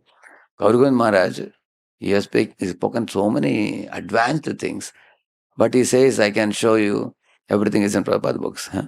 He has spoken a whole lecture on that. So, Prabhupada is there for us. Next to Prabhupada, there are many, many exalted souls and exalted books are available within ISKCON. And we should keep our Lakshman Rekha within that. We should stick to that. And in case we want to refer to another authorized sampradaya, because Prabhupada drew considerably from Ramanuja, Prabhupada says that also. Prabhupada says in the Achintya Bheda Bheda Tattva, that our philosophy is very close to Vishishtadvaita of Sripad Ramanuja. So you will find striking similarity in many of the Prabhupada's teachings and Ramanuja's teachings. And in Ramanuja Sampradaya, they teach us Vaishnava Seva. Therefore, even my spiritual master, when he went to South India, he spent considerable time explaining Ramanuja Sampradaya and also many, many characters from there and many lessons, because his whole intention was to teach us how to learn Sadachar from them, how to serve the Vaishnavas. That is one of his heart. So he took our time to elaborate on that. And we can definitely learn that. There is no problem about that. But at the same time, we should not become critical of the current acharyas or the deficiencies in ISKCON, or we should not. Also, for example, if you see our acharyas like our Goswamis, 6 Goswamis, and then just Vishwan Chakravarti Thakur, Baladev Dayabhushan, there are so many, Narottam Thakur, Shyamananda Pandit, Srinivas Acharya. Each of them is like a universe. There's so much. You go to the Acharya's books, if you see, each Acharya has written so many books. Have you read all of them? If you read all of them, your lifetime will not be enough. So much is there, isn't it? And when the more we dive deeper in the first Prabhupada books, first 10 years, you read Prabhupada books and go deeper in that. And then once you're confident, then you are going to Acharya's books, our own Acharya's books. Go deep in that. There is a Laghu Toshni by Jiva Goswami. There is a Brihat Toshni by Sanatana Goswami. There is Sarartha Darshini by Vishwanath Chakravarti Thakur. Krama Sandarbha by Jiva Goswami also, one more. Or selected verses like that. Then you also have Bhavarta Deepika is Sridhara Swami. So there are so many commentaries given by our acharyas for the same Bhagavatam verses. So this is the correct direction, because first you read Prabhupada and Prabhupada is telling you to refer to these acharyas. And you are referring to those acharyas on whose order? Prabhupada order. Then you are loyal to Prabhupada, because you are doing these things because Prabhupada has told you. Prabhupada has authorized even Vallabhacharya's commentary, you know that? Prabhupada quotes Vallabhacharya's name also. Then you can read Vallabhacharya's, like Harishauri commentaries is coming in Vallabhacharya Sampradaya. We can refer that, we can quote that, because Prabhupada says that. So Prabhupada is our founder Acharya for ISKCON. So his position is very special. If you put all the Acharyas, say Bhaktivinoda Thakur, now Gaurkis Babaji, Bhaktivinoda Thakur, and Prabhupada when you put, then the Prabhupada stands out for us. Because why? He is our founder Acharya for ISKCON. Similarly for Gaudiya Math, who stands out? Bhaktivinoda Saraswati. So they will stick to what he has very strongly taught. So they have to go deep into what Bhaktivinoda Saraswati wanted. Similarly, we have to go deep into what Prabhupada wants. Therefore, this book is important, Prabhupada appreciation. This book is, therefore it is very important. If you have to know, in Leelamrita you read many Leelas and you get inspired by Prabhupada. Whereas in this book you learn exactly what Prabhupada wants, and he is not saying on his own words. He is simply quoting from Prabhupada's purports, letters, based on that only he is explaining. And by doing that, what will happen? If you dig in one place, you will get water. If you dig in dozen places, will you get? You will not get water. So if my faith in Prabhupada becomes very deep, then the rasa will start coming. Oh, Prabhupada is so wonderful. Actually, we'll develop feelings for him. We will develop, same with our spiritual master also. You can develop feelings for a spiritual master. Once that feelings develop, then you don't care for what other people say. Many people may be foolish, saying so many things, bewildering and confusing many things, but you will not get confused because you have gone deeper and you have developed a very firm faith, rigid faith in Prabhupada's words. Then one can experience the joy of spiritual life. And also in Devahuti section, Prabhupada is writing, a disciple does not even bother about going back to Godhead. He says, a disciple is only focused on fulfilling the order of spiritual master. That's what disciple is concerned about. Because disciple is fully confident. If I fulfill the order of the Guru, then Guru will take care of everything. That is the confidence of the disciple. So, talking too much about, can this Guru give prema? Or should we go to that Guru who has a lot of prema with him? So, this is useless, and this fellow doesn't do anything finally, hopping and jumping like this. Jumping from one Guru to another Guru, that Guru to third Guru, and we become asar. Asar means good for nothing. So now when you talk about multiple inspiration, even within ISKCON also, I will tell you. See, in ISKCON there are devotees whom you deeply trust. Correct, no? And from those devotees, for example, if I get any doubt about anything, I have some people whom I'll approach. I'll approach Gauranga Prabhu, I'll approach Radha Gopinath Prabhu, approach Shyamanand Prabhu. If my spiritual master is available, I'll go and directly ask him. What do you feel about this? Some people are saying this. And based on what they say, my Guru and those people say, then I will have a roundabout way of understanding anything. And I will trust it because it has come from trusting source. Right now, like that. In the same manner, every one of us need that type of spiritual shelter in whom we very strongly trust. For example, when I was a growing devotee in ISKCON, many devotees blasphemed ISKCON. But I didn't care a fig about it. Do you know why? Because I was in the shelter of Bhakti-Rasamrita Maharaj. That is enough for me. Because I have seen one wonderful personality, out of the world personality. I was fully satisfied. And although many people on the side were pricking me, pinching me, ISKCON is very bad, they have this problem, that problem, still I shaved up and joined. Because I was fully confident. There is one person in ISKCON, maybe you guys had a bad experience. What can I do? I got a good experience. Because for us, ISKCON means a person. Somebody in ISKCON in whom we very deeply trust. So, and that is many senior devotees as well as the spiritual master also. So it's very important to have that implicit faith because that strong shelter will give you a sense of belonging. And that sense of belonging will give you pleasure, safety, shelter, security, being loved, being wanted, being cared, being protected. All those things will happen when you are very strongly sheltered. And if you are anchored, if the boat is anchored to the seashore, it will not get swept away by the wind. But if it is not anchored, it is going to be swept away. So this is what has happened to some people. And they have not invested time to understand their Guru and Param Guru Prabhupada. They have not invested time. And they have been hopping and jumping in YouTube, this Guru, that Guru. And finally they got nowhere.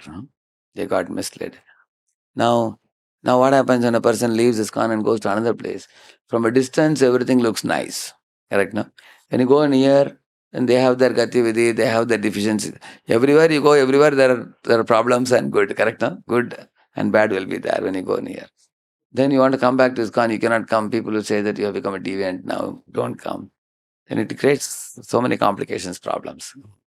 So now who can hear the lectures by very exalted other parampara people? If somebody has become very firmly rooted in Prabhupada and Guru Parampara, and he has no scope of deviating, he has touched the Nishtha stage, or he is beyond Nishtha stage, then if he hears other people, like he says, Vishadapi Amritam Grahyam Amedyadapi Kanchanam, who says that? Chanakya says that. That, then they will know how to take the sar. They can collect the nectar. Prabhupada can even quote from Radhakrishnan also. Prabhupada Radhakrishnan gave one very good quote on education, which Prabhupada quoted. Prabhupada liked it. He said the education is simply producing barbaric animals. They are not modern education. Prabhupada said, very good, Radhakrishna is very intelligent. For that he appreciated. On the same Radhakrishna, when he said, Manmana Bhavat Bhakta, here punch. Prabhupada, correct, no? See here what is bluffing here. Huh? He's saying that don't surrender to Krishna. That means, see, Prabhupada can know what to take and what to drop. Huh? What to pick and what to drop. He knows the difference. You imagine somebody goes to, washroom and, suddenly your gold ring fell into the commode. Isn't it? And you find it is in the midst of stool. Will you take it out or not? So some of our devotees said, no, I will not take it. If it is 5 lakh rupees, what you will do? So then they said, then I don't know, Prabhuji, how I can afford to lose 5 lakh rupees. Gold ring studded with diamond also. I will take out with a stick. You're saying, if you put a stick, it will go inside. Then what you will do? See, you take it out and then you wash it. You wash your hand with soap 10 times if you want. After that. But you will take the gold ring. Similarly, sometimes even from a Mayavadi, Prabhupada is able to take something good. You will see that. He will appreciate that point. Hey, Prabhupada says, when I went to America, there was some Ananda, Prabhupada says, some Nikhilatmananda, somebody. He told me, Swamiji, you have come at the right time to America, he said. Because the hippies are frustrated with the hippie culture and the Vietnam War, and they are into drugs and everything. They are burnt out now. If we can give them the juice of bhakti, it's likely that they will take up. One Ramakrishna Mission Guru Sannyasi told Prabhupada. Prabhupada quotes that one place. That Swamiji said, it was the right time. Yes, it was the right time. I came at the right time. So Prabhupada doesn't mind sometimes even quoting such people if they are right. And at the same, like when Prabhupada was in Chattikara, Vrindavan, he saw a Mayavadi sannyasi coming in the opposite side. And Prabhupada, said, Hare Krishna. Prabhupada said that. And he said, Om Namo Narayana. He said like that. Prabhupada's disciples were not saying Hare Krishna. They said, I am Mayavadi. They had a hatred for him. And Prabhupada said, hey, he is a sannyasi. Sannyasis are liberated souls. You should wish them. How can you not wish? But Prabhupada, you only said Mayavadi, Krishna Paradi. Hey, we can respect an ant also. If an ant can be respected, can't you respect a human being? Everybody, they all can be respected. So Prabhupada was very amazing personality. So, staying... Now I will tell you what happens when a person hears from other people. One thing already I told you. You will tend to quote those things. Like many of you have heard me speak so many lectures. I have put almost 3,000 lectures, 2,000, 3,000 lectures. But you will see that I don't have many things from outside. I will speak always, you will see I will speak from Prabhupada only. Because you keep reading it, that's what you will speak. Is it not true? Is it not safe? Correct, no? To remain within the region. If you read too many other things, sometimes in a lecture you tell too many things, the focus is lost. Many times. You quote some sportsman, you say, some this player, you say, you tell about something in this country, that country. And then people say, Prabhuji, aaj bahut maza aaya.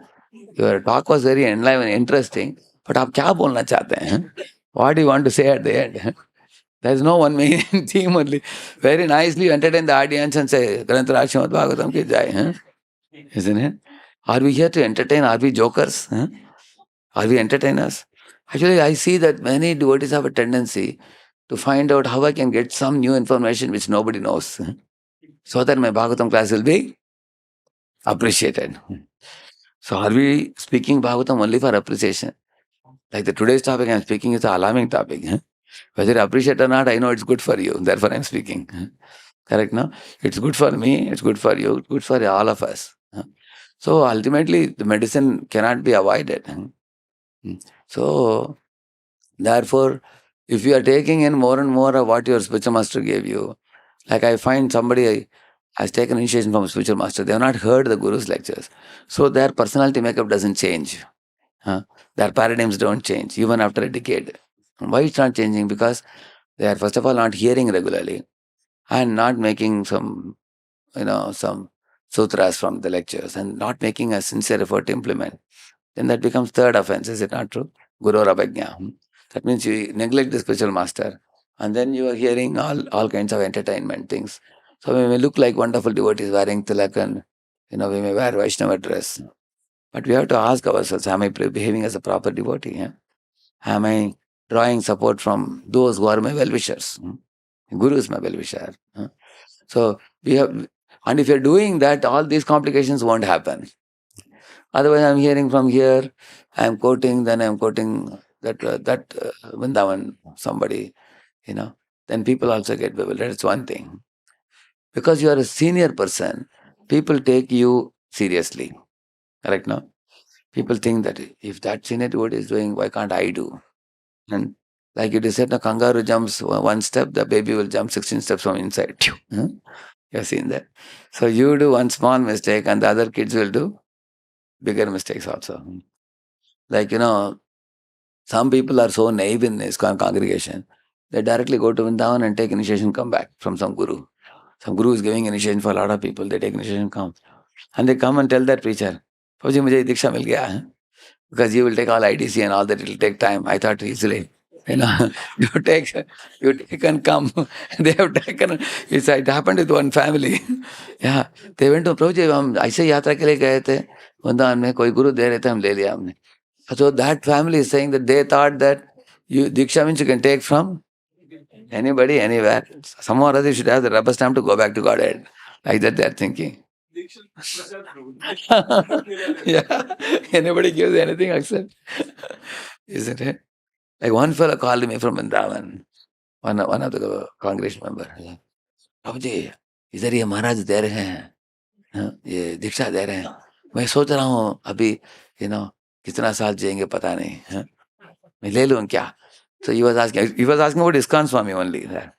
I said, Arey, you told me in Pune you are aspiring from X Guru. Now you are saying you want to take from Y Guru. No, but whom do you want to take from? सब चलता है प्रभु जी. अंत में सब प्रभुपाद जी के इसी से. अरे, you don't have any feeling at all for somebody from whom you are taking initiation. So there are people. So many people are uninformed also. They are not very. Therefore, we have to create. All of you as counselors, it would be worthy for you to educate the people. What I tell people how to choose a guru, what I tell them. See, you in ISKCON India, those who are prominently visible, traveling and everything, you take 5 or 6 or 8 gurus, whatever, hear their lectures, and find out whose lectures your heart is resonating with. First thing you do that. And then in case 3-4 of them you find out finally. And go to their projects. Like go to Delhi, so let's go Gopal Maharaj is there. See all the different temples. Meet Maharaj, hear his lecture, and hear his senior devotees' lectures. Similarly, Zolna Jayapataka Maharaj is prominently in Mayapur and South India. Hear his lectures and meet his senior disciples. See what all he is doing, what he stands for. Similarly, Paramahansa Radha Govind Maharaj is in Vrindavan. Go and stay there. And he has many senior sannyasi disciples also. Meet them, see his activities and what does he emphasize on. His Holiness Radhanath Maharaj is in Chowpatty, Grant Road. Go and stay there. Hear some lectures. Nowadays, lectures you can hear on YouTube also, but to see what all he is doing, what are his activities, if you go to that place and stay for a week, take out leave and go for a week. His name is Lokanath Maharaj. Go to Arabade, go to Pandharpur, go to Nagpur, travel with him, take part. So if you see few gurus like that, after some time your mind becomes very clear. One of them I am very clear. I want to take from this guru. I like him for these things. And now whatever he says I will do, and he is my well-wisher, he can take me back to Godhead. When you develop that full confidence, then you take from him. Develop that firm faith. There has to be some feeling for that person. So then one takes from the spiritual master. Once you have taken, then from other spiritual masters you can hear lectures. But ultimately you should do what your guru has told you to do only. In fact, many Paramahansa Gopal Maharaj disciples write to me, Prabhuji Maharaj told me to consult you. Many senior people also write to me. I reply them, at the end I will say, Prabhu, this is my opinion, which you can show this letter to your spiritual master. If he tells you to do opposite to what I am telling you, we should do what he says, not what I said, because he is your ultimate authority. I am telling you based on my understanding. But I have always seen that whatever I wrote, Maharaj will approve that and say, Radheshyam, what he said is correct, you just do it, he will say. But on my side, I want to clarify with him that you are consulting me, but ultimately Diksha Guru, what he says, you should do that. So in this way, multiple inspiration, singular accountability means, I associate with all the gurus. I get inspiration from them. When any guru tells me to do anything, I will first check with my spiritual master. Maharaj, he's telling me to do this. Should I do this? And if he says yes, then I will do it. And in the event of his unavailability immediately, then I will consult the seniors who are my mentors, who are my guides. I'll check with them. Then I'll do it. It makes it easy for us. Correct. And this is called as singular accountability. Singular accountability doesn't mean only one person. It can be 3-4 people, one above other. Correct now? Like my immediate person who I consult, like Radha Gopinath Prabhu, for example. Above him there is Maharaj, my spiritual master, and above him there is Prabhupada. They are all in one line for me. Although spiritual inspiration I can derive from many ISKCON gurus because that is within the Lakshman Rekha of ISKCON society. And if I were to take inspiration from other organizations like, Ramanuja Sampradaya or even others in Vrindavan gurus and others, sometimes we get to hear, we may appreciate, but that will not be my main intake. If that becomes main intake, I told you the problem. Correct? Now, what is the problem in that being main intake? Then your whole focus goes there. Then what Prabhupada wants to give, what our acharyas want to give, we don't have time for that. So, for example, 75-80% I should be made up of what our parampara, what it says. But at the same time, I should learn to respect other sampradayas also. There are 4 authorized sampradayas. When you see them, another class we will talk about that. How to develop broad-mindedness. Today I spoke about loyalty. Another class will talk about broad-mindedness. That is another side. That is also very important. In the name of being loyalty, we should not criticize other sampradayas or other practitioners. Like if His Holiness Premanand Swami Maharaj is chanting Radhanam, his guru has given him Radhanam, he is chanting, I will not condemn it. Because he is following his guru. And my Guru Maharaj and my Sampradaya is giving me Hare Krishna mantra. So I will chant this. There is one Krishna Premi Swamigal in South. His followers chant Hare Rama first and then Hare Krishna next. And I will not tell them, hey, don't chant that, to make it reverse. I put Hare Krishna. I won't say that. Okay, your Guru has given you Diksha, that Hare Rama mantra first. Okay, do that. We should also respect the other Sampradaya, Gurus, and their relationship with their disciples. That also we should respect. Like His Holiness Chinnajir Swami. He has many, many disciples in Hyderabad. We work with them very closely. We invite Chinnajir Swami to come and give lecture in our Rath Yatra. A beautiful 1-hour lecture he gave in Hyderabad last year. This time he sent one of his disciples. He also came and gave. So we have a very sweet relation with them. Like Chaitanya Mahaprabhu had a sweet relation with Venkatapata. Correct now? And Mahaprabhu had a sweet relation with Murari Gupta also, who was a worshipper of Sitaram. Sitaram, isn't it? And Mahaprabhu had a very sweet relation with Vallabhacharya also. Several occasions they met with each other. So Mahaprabhu loyally follows his line. Same time he knows how to be broad-minded to deal with other sampradayas also.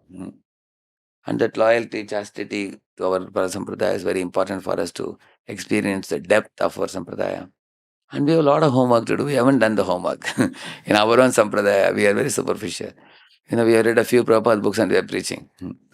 We have, if you see Balram Shakti Prabhu, he is teaching all the books in our sampradaya, many of the books. His Holiness Bhanuswami has published many books, and Balram Shakti gives a lot of Harinam Chintamani, Jaiva many, many books he teaches. And many people attend his courses also. So, there is Venugopal Prabhu. I don't know whether you have heard Venugopal Prabhu. He's a very, very learned Sanskrit PhD scholar, but a great devotee also, wonderful devotee. You don't know what ISKCON has. I sometimes feel that all these highly qualified fellows, we should make a kind of, one book in ISKCON, because many of us don't know within ISKCON also who is there. We don't even know. ISKCON is an oceanic organization. And we should have respectability, adoration, admiration for ISKCON. When you have that, if you're criticizing ISKCON may politics, ISKCON may... If you keep on saying, people say, you are inside ISKCON, what are you doing? Correct, no? If there is problem in ISKCON, you reform it. You do something good and you modify it, because you are also inside ISKCON only, isn't it? And when you love the organization ISKCON, when you love Srila Prabhupada, when you love your spiritual master, when you deeply revere all the other spiritual masters also, then you respect the spiritual master's relationship with their disciples also. That also we should respect. One devotee asked Prabhupada Ranath Maharaj, Maharaj, I was standing with another Paramahamsa Das Maharaj's disciple. And that disciple is going on glorifying his Guru Maharaj. What should I do?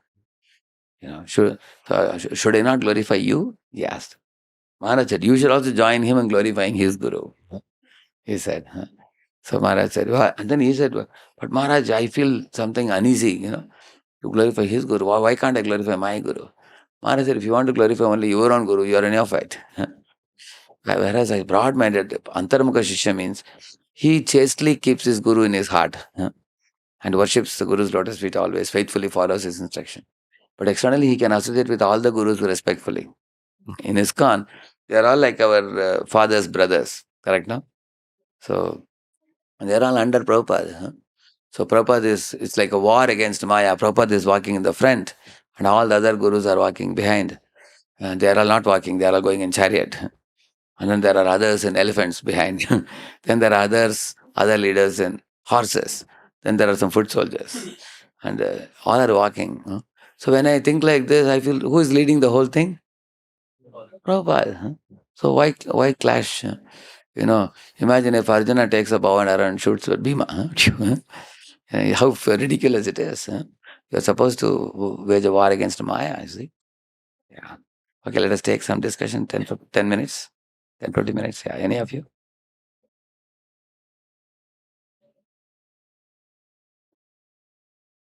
Where is the mic? Mic is here. There's one mic for Prabhuji's, one mic for Mataji's. One you can leave it that side. They will do it. They will use. Yeah, please take Prabhu. Thank you so much, Prabhu, for covering such an important topic. Because at one point, I also saw that many people, even in their WhatsApp status and all, right, they were posting various Vrindavan verses and all. Most important consideration is, what I thought was, would Srila Prabhupada have approved of this? When Srila Prabhupada was here, right, he was very clear on whom we should hear from. Correct. Even for devotees in Vrindavan, right? Would Srila Prabhupada be pleased with it? Yes, they may be very pure, they are very pure, no doubt about it, but would Srila Prabhupada approve of it? That's And also what has happened now, we are a global society. We are globalized nowadays. Global connectivity has come. In those days, what would happen? In a village, there is a guru and his disciples. And the disciples faithfully follow the guru and go back to Godhead. It was like that. But now, not only one village is connected to another village, the whole globe is connected. And that is the reason I was telling you. Imagine, for example, the boys and girls, their school days and college days, they are watching this James Bond movies. So then the girls are thinking my husband should be like a James Bond. And the husband is thinking my wife should be like a Hollywood actress. If this is their, what do you call it? Their image that they have in their mind. When they marry somebody, will they be satisfied? They will say that because their expectation has become very high. Correct, no? Too high expectation from each other. They'll be frustrated with each other. You will see that. In the same manner, when one is initiated in a particular sampradaya, we are in a ISKCON organization, one keeps on comparing. Oh, that guru is better, this guru is better. Maybe I should leave my guru and go there. In this kind of thinking makes one very shallow. You are not taking advantage of what you have. It's like you have prasadam in your plate, you are not eating that. You are saying, I am eating only one puran poli, he's eating 4. So you are comparing with others always. And also everybody in the world, Krishna, Paramatma in the heart guides us to somebody and is sheltering us under somebody. Stay in that shelter and then go deeper and deeper and then perfect your life. Rather than, and hearing in YouTube also, when multiple speakers, we have to always think about, is it helping me to become a better devotee? Like for example, why am I hearing the speaker in the YouTube? Is it for information I'm hearing? Is it for fun I'm hearing? Why am I hearing? Is it, or if it is I am able to resonate with his teachings and it helps me to surrender to my guru better. Like many people write to me mails, they say that, Prabhu, I was initiated 8 years ago, but I was not doing much. I heard your lectures recently and you are emphasizing on book distribution and preaching and everything. I started now. I went and told my spiritual master, he was very happy. He said, very nice. So now, then I wrote back saying that if hearing me helps you to surrender to your guru more, I feel very happy. If somebody says, Prabhuji, I heard you, Now I realized I should give up my guru and come to you. That is useless. You know, that is useless. I, in my lectures, also emphasize, I tell the people also that, you see, I am speaking lectures, you may appreciate my Shiksha, but you should go to the local ISKCON temple. You should have a local mentor who knows you personally, who will give you, supply you some instructions personally. And I won't be able to help you remotely. But if you have any spiritual doubts, you ask me, I can reply. But you are guiding you, cultivating you. I don't know you also fully.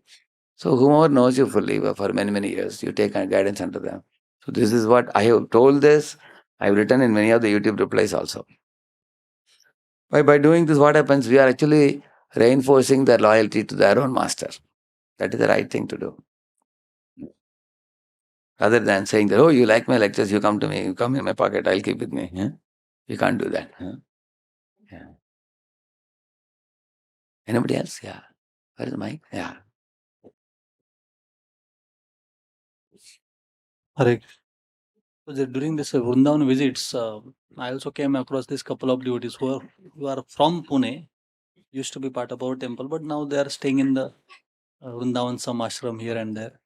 They're asking, basically everybody needs resources, people, contacts, correct, for their projects, donations, etc. So they are asking ultimately for some donations here and there. This is Sanatan Goswami Samadhi, donate something for here. And then they are approaching other devotees because we are in thousands. When you correct. go to Vrindavan Yatra, we are in thousands.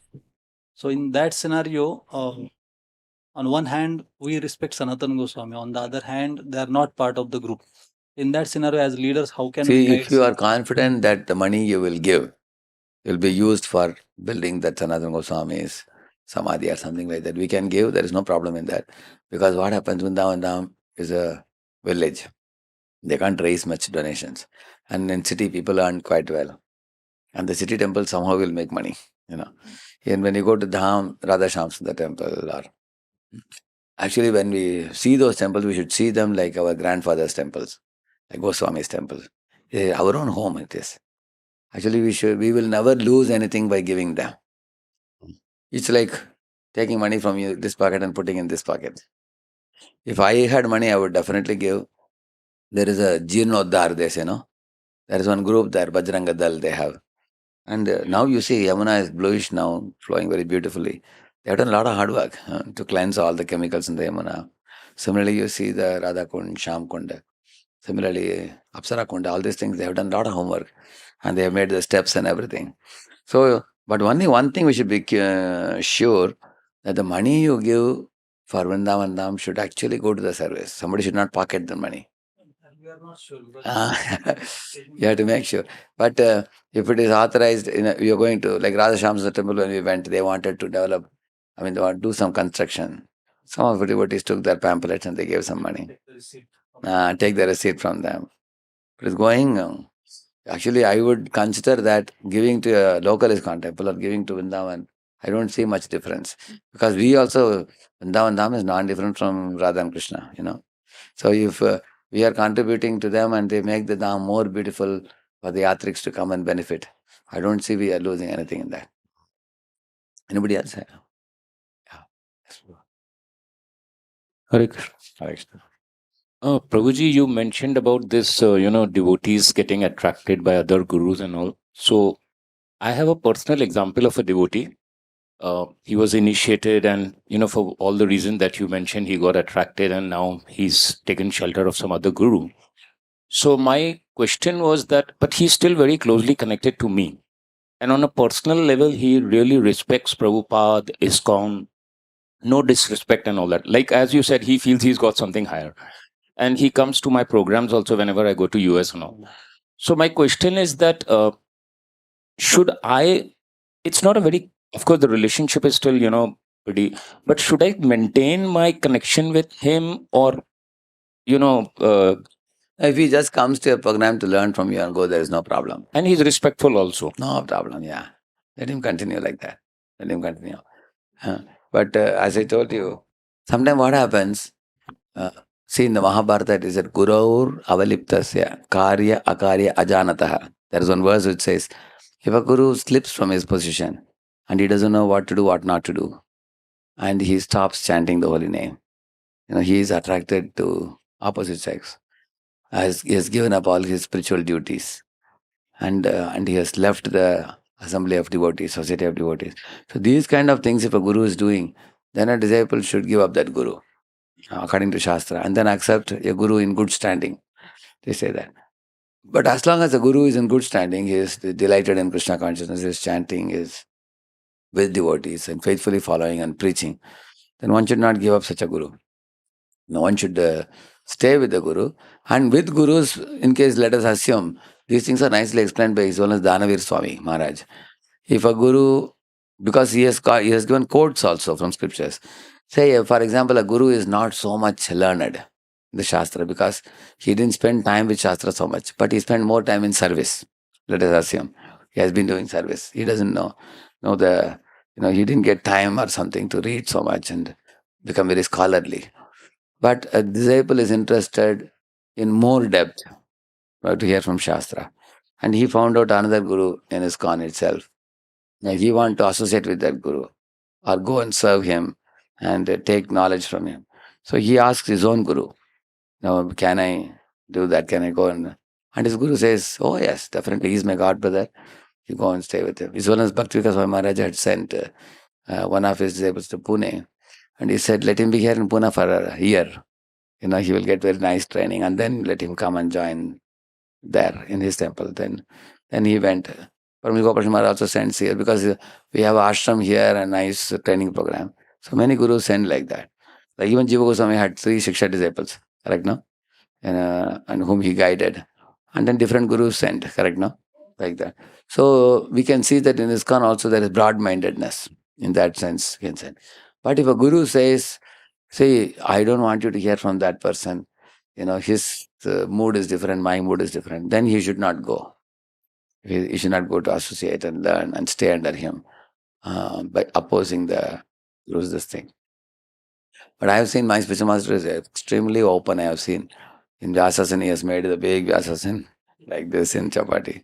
8 people can sit there. And he always invites many people and gives mic to them. And he has never told me I should not hear from anybody in ISKCON. He's never told. All Prabhupada disciples are wonderful devotees and you all can associate. Many Chowpadi devotees also, they are very fond of His Holiness Jayadut Swami for his trite speech, very beautiful speech.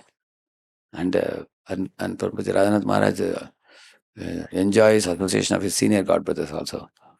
And he is completely non-envious, completely transparent.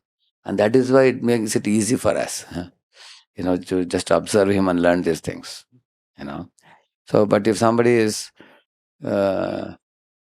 going from one guru to another without sanction from the guru or earning the displeasure of guru, then that is not very good.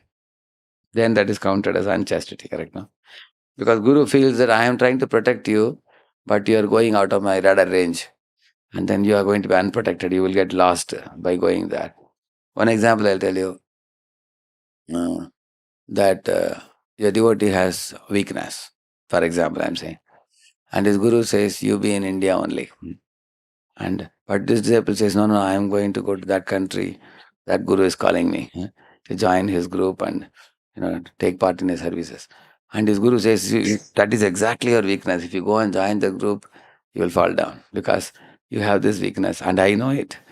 Therefore, I want you to be in India only. If you don't want to be in this temple, you can be in that temple. But this weakness which is there in you is very great threat for you.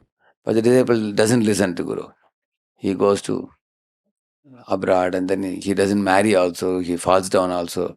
And he changes 2-3 partners also. Some people have done like that. Completely creating a mess in their life because they didn't listen to Guru. Correct now?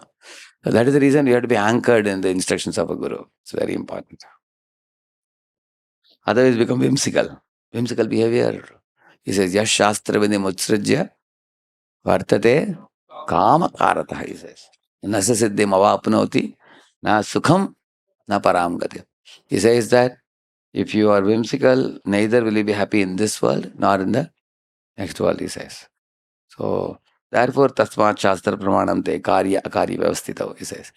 Therefore, what to do, what not to do, it should be based on the Shastra. Take guidance from Guru. follow.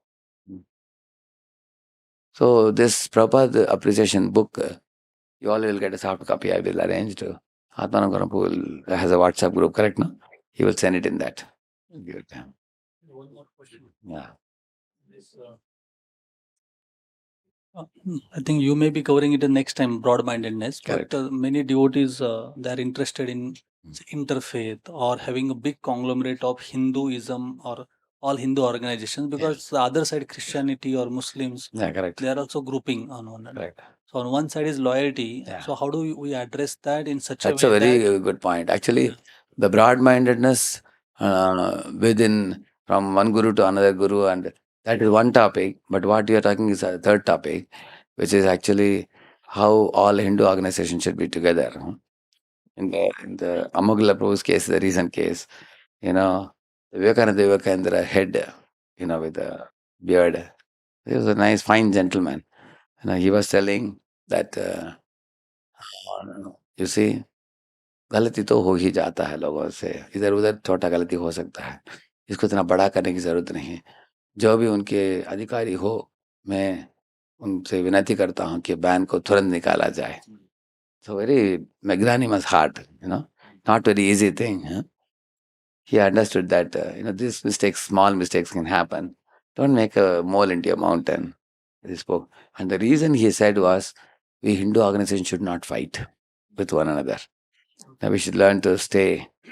Sanatana Dharma is a very beautiful eternal religion. It is. It is such a broad-minded religion. It can accommodate everybody else in this world. So if we fight with one another, pointing fingers to one another, it's not very good. That is a very valid point, and we have to be careful. That's why you will see, Shankaracharya, Ramanujacharya, Madhvacharya, they had philosophical debates, but it was respectable and done in a cultural setting. What is cultural setting means what? We will not lose respect for each other.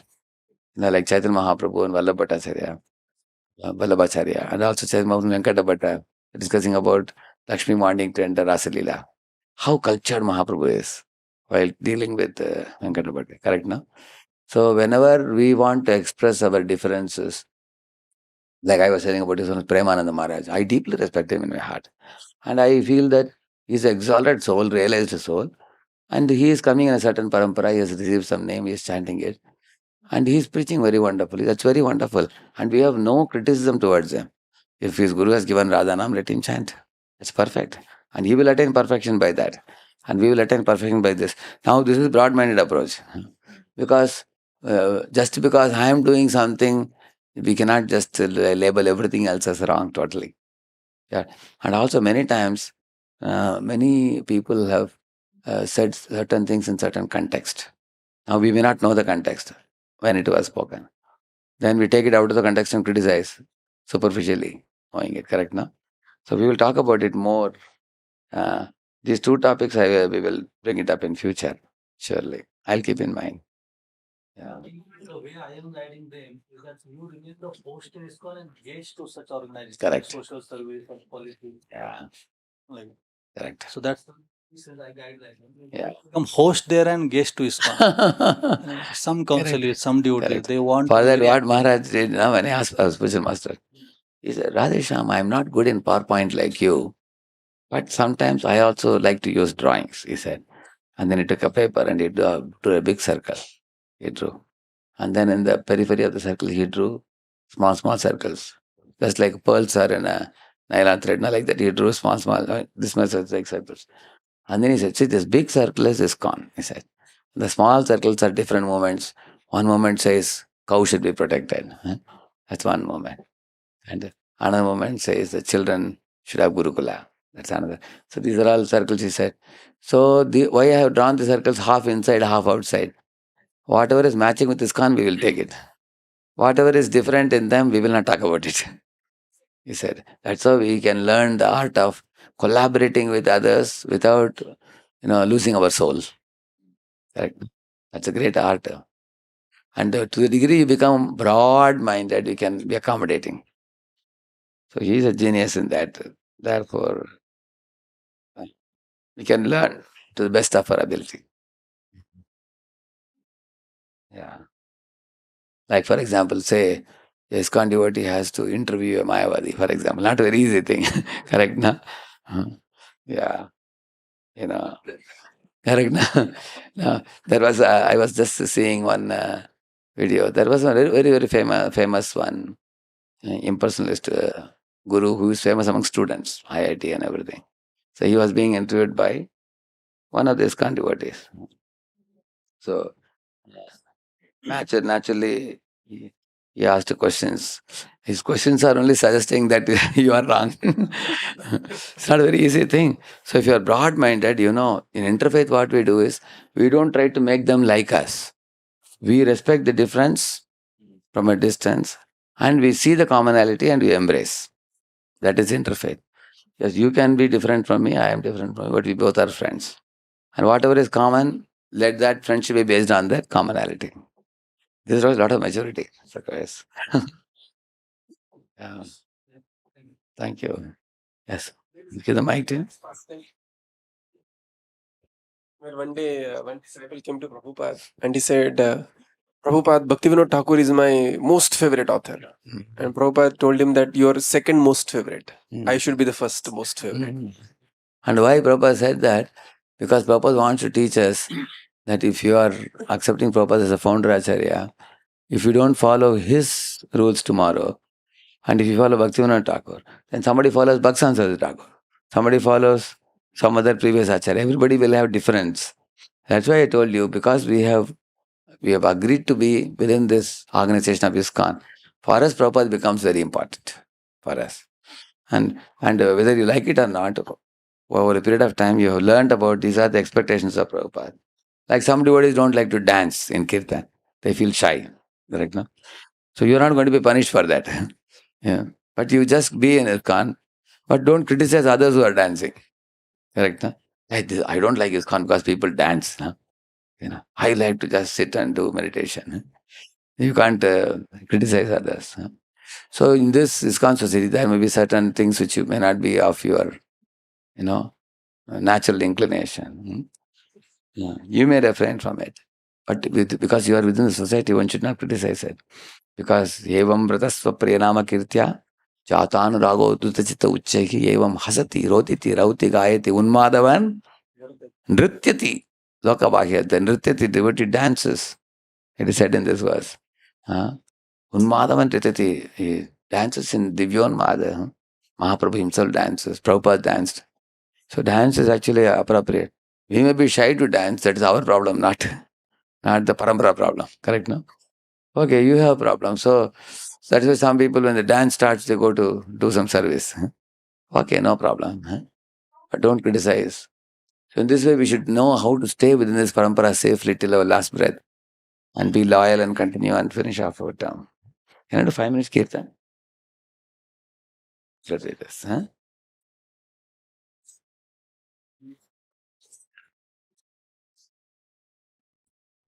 Hare Krishna. Hare Krishna. Hare Krishna. Krishna Krishna. Hare Hare. Hare Rama. Hare Rama. Rama Rama. Hare Hare. Hare Krishna.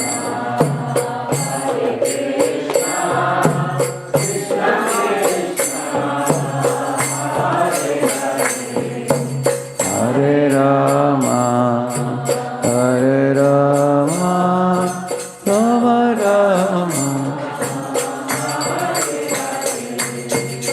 Hare Krishna, Hare Krishna, Krishna Krishna, Hare Hare, Hare Rama, Hare Rama, Rama Rama, Hare Hare, Hare Krishna, Hare Krishna, Krishna Krishna, Hare Rama, Rama Rama, Hare Krishna, Krishna Krishna, Hare Hare, Hare Rama, Rama Rama, Hare Hare.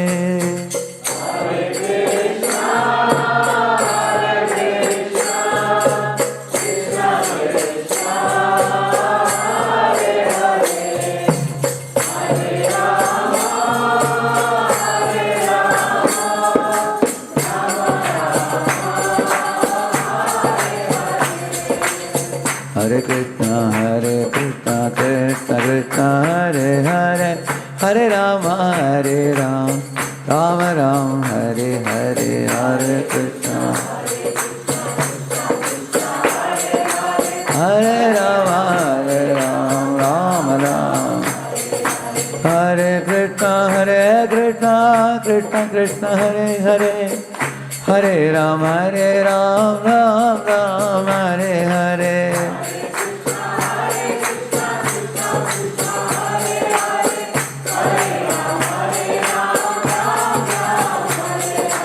Radha Shama Sundar, Radha Shama Sundar, Radha Shama Sundar, Radhe.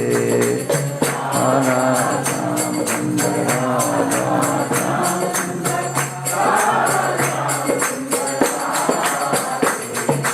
Radha Vrindavan Chandra, Radha Vrindavan Chandra, Radha Vrindavan Chandra, Radhe.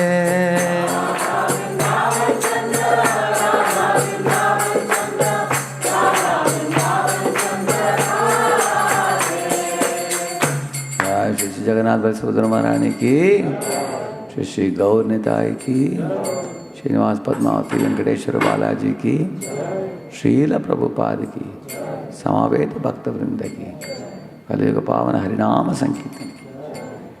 Thank you very much.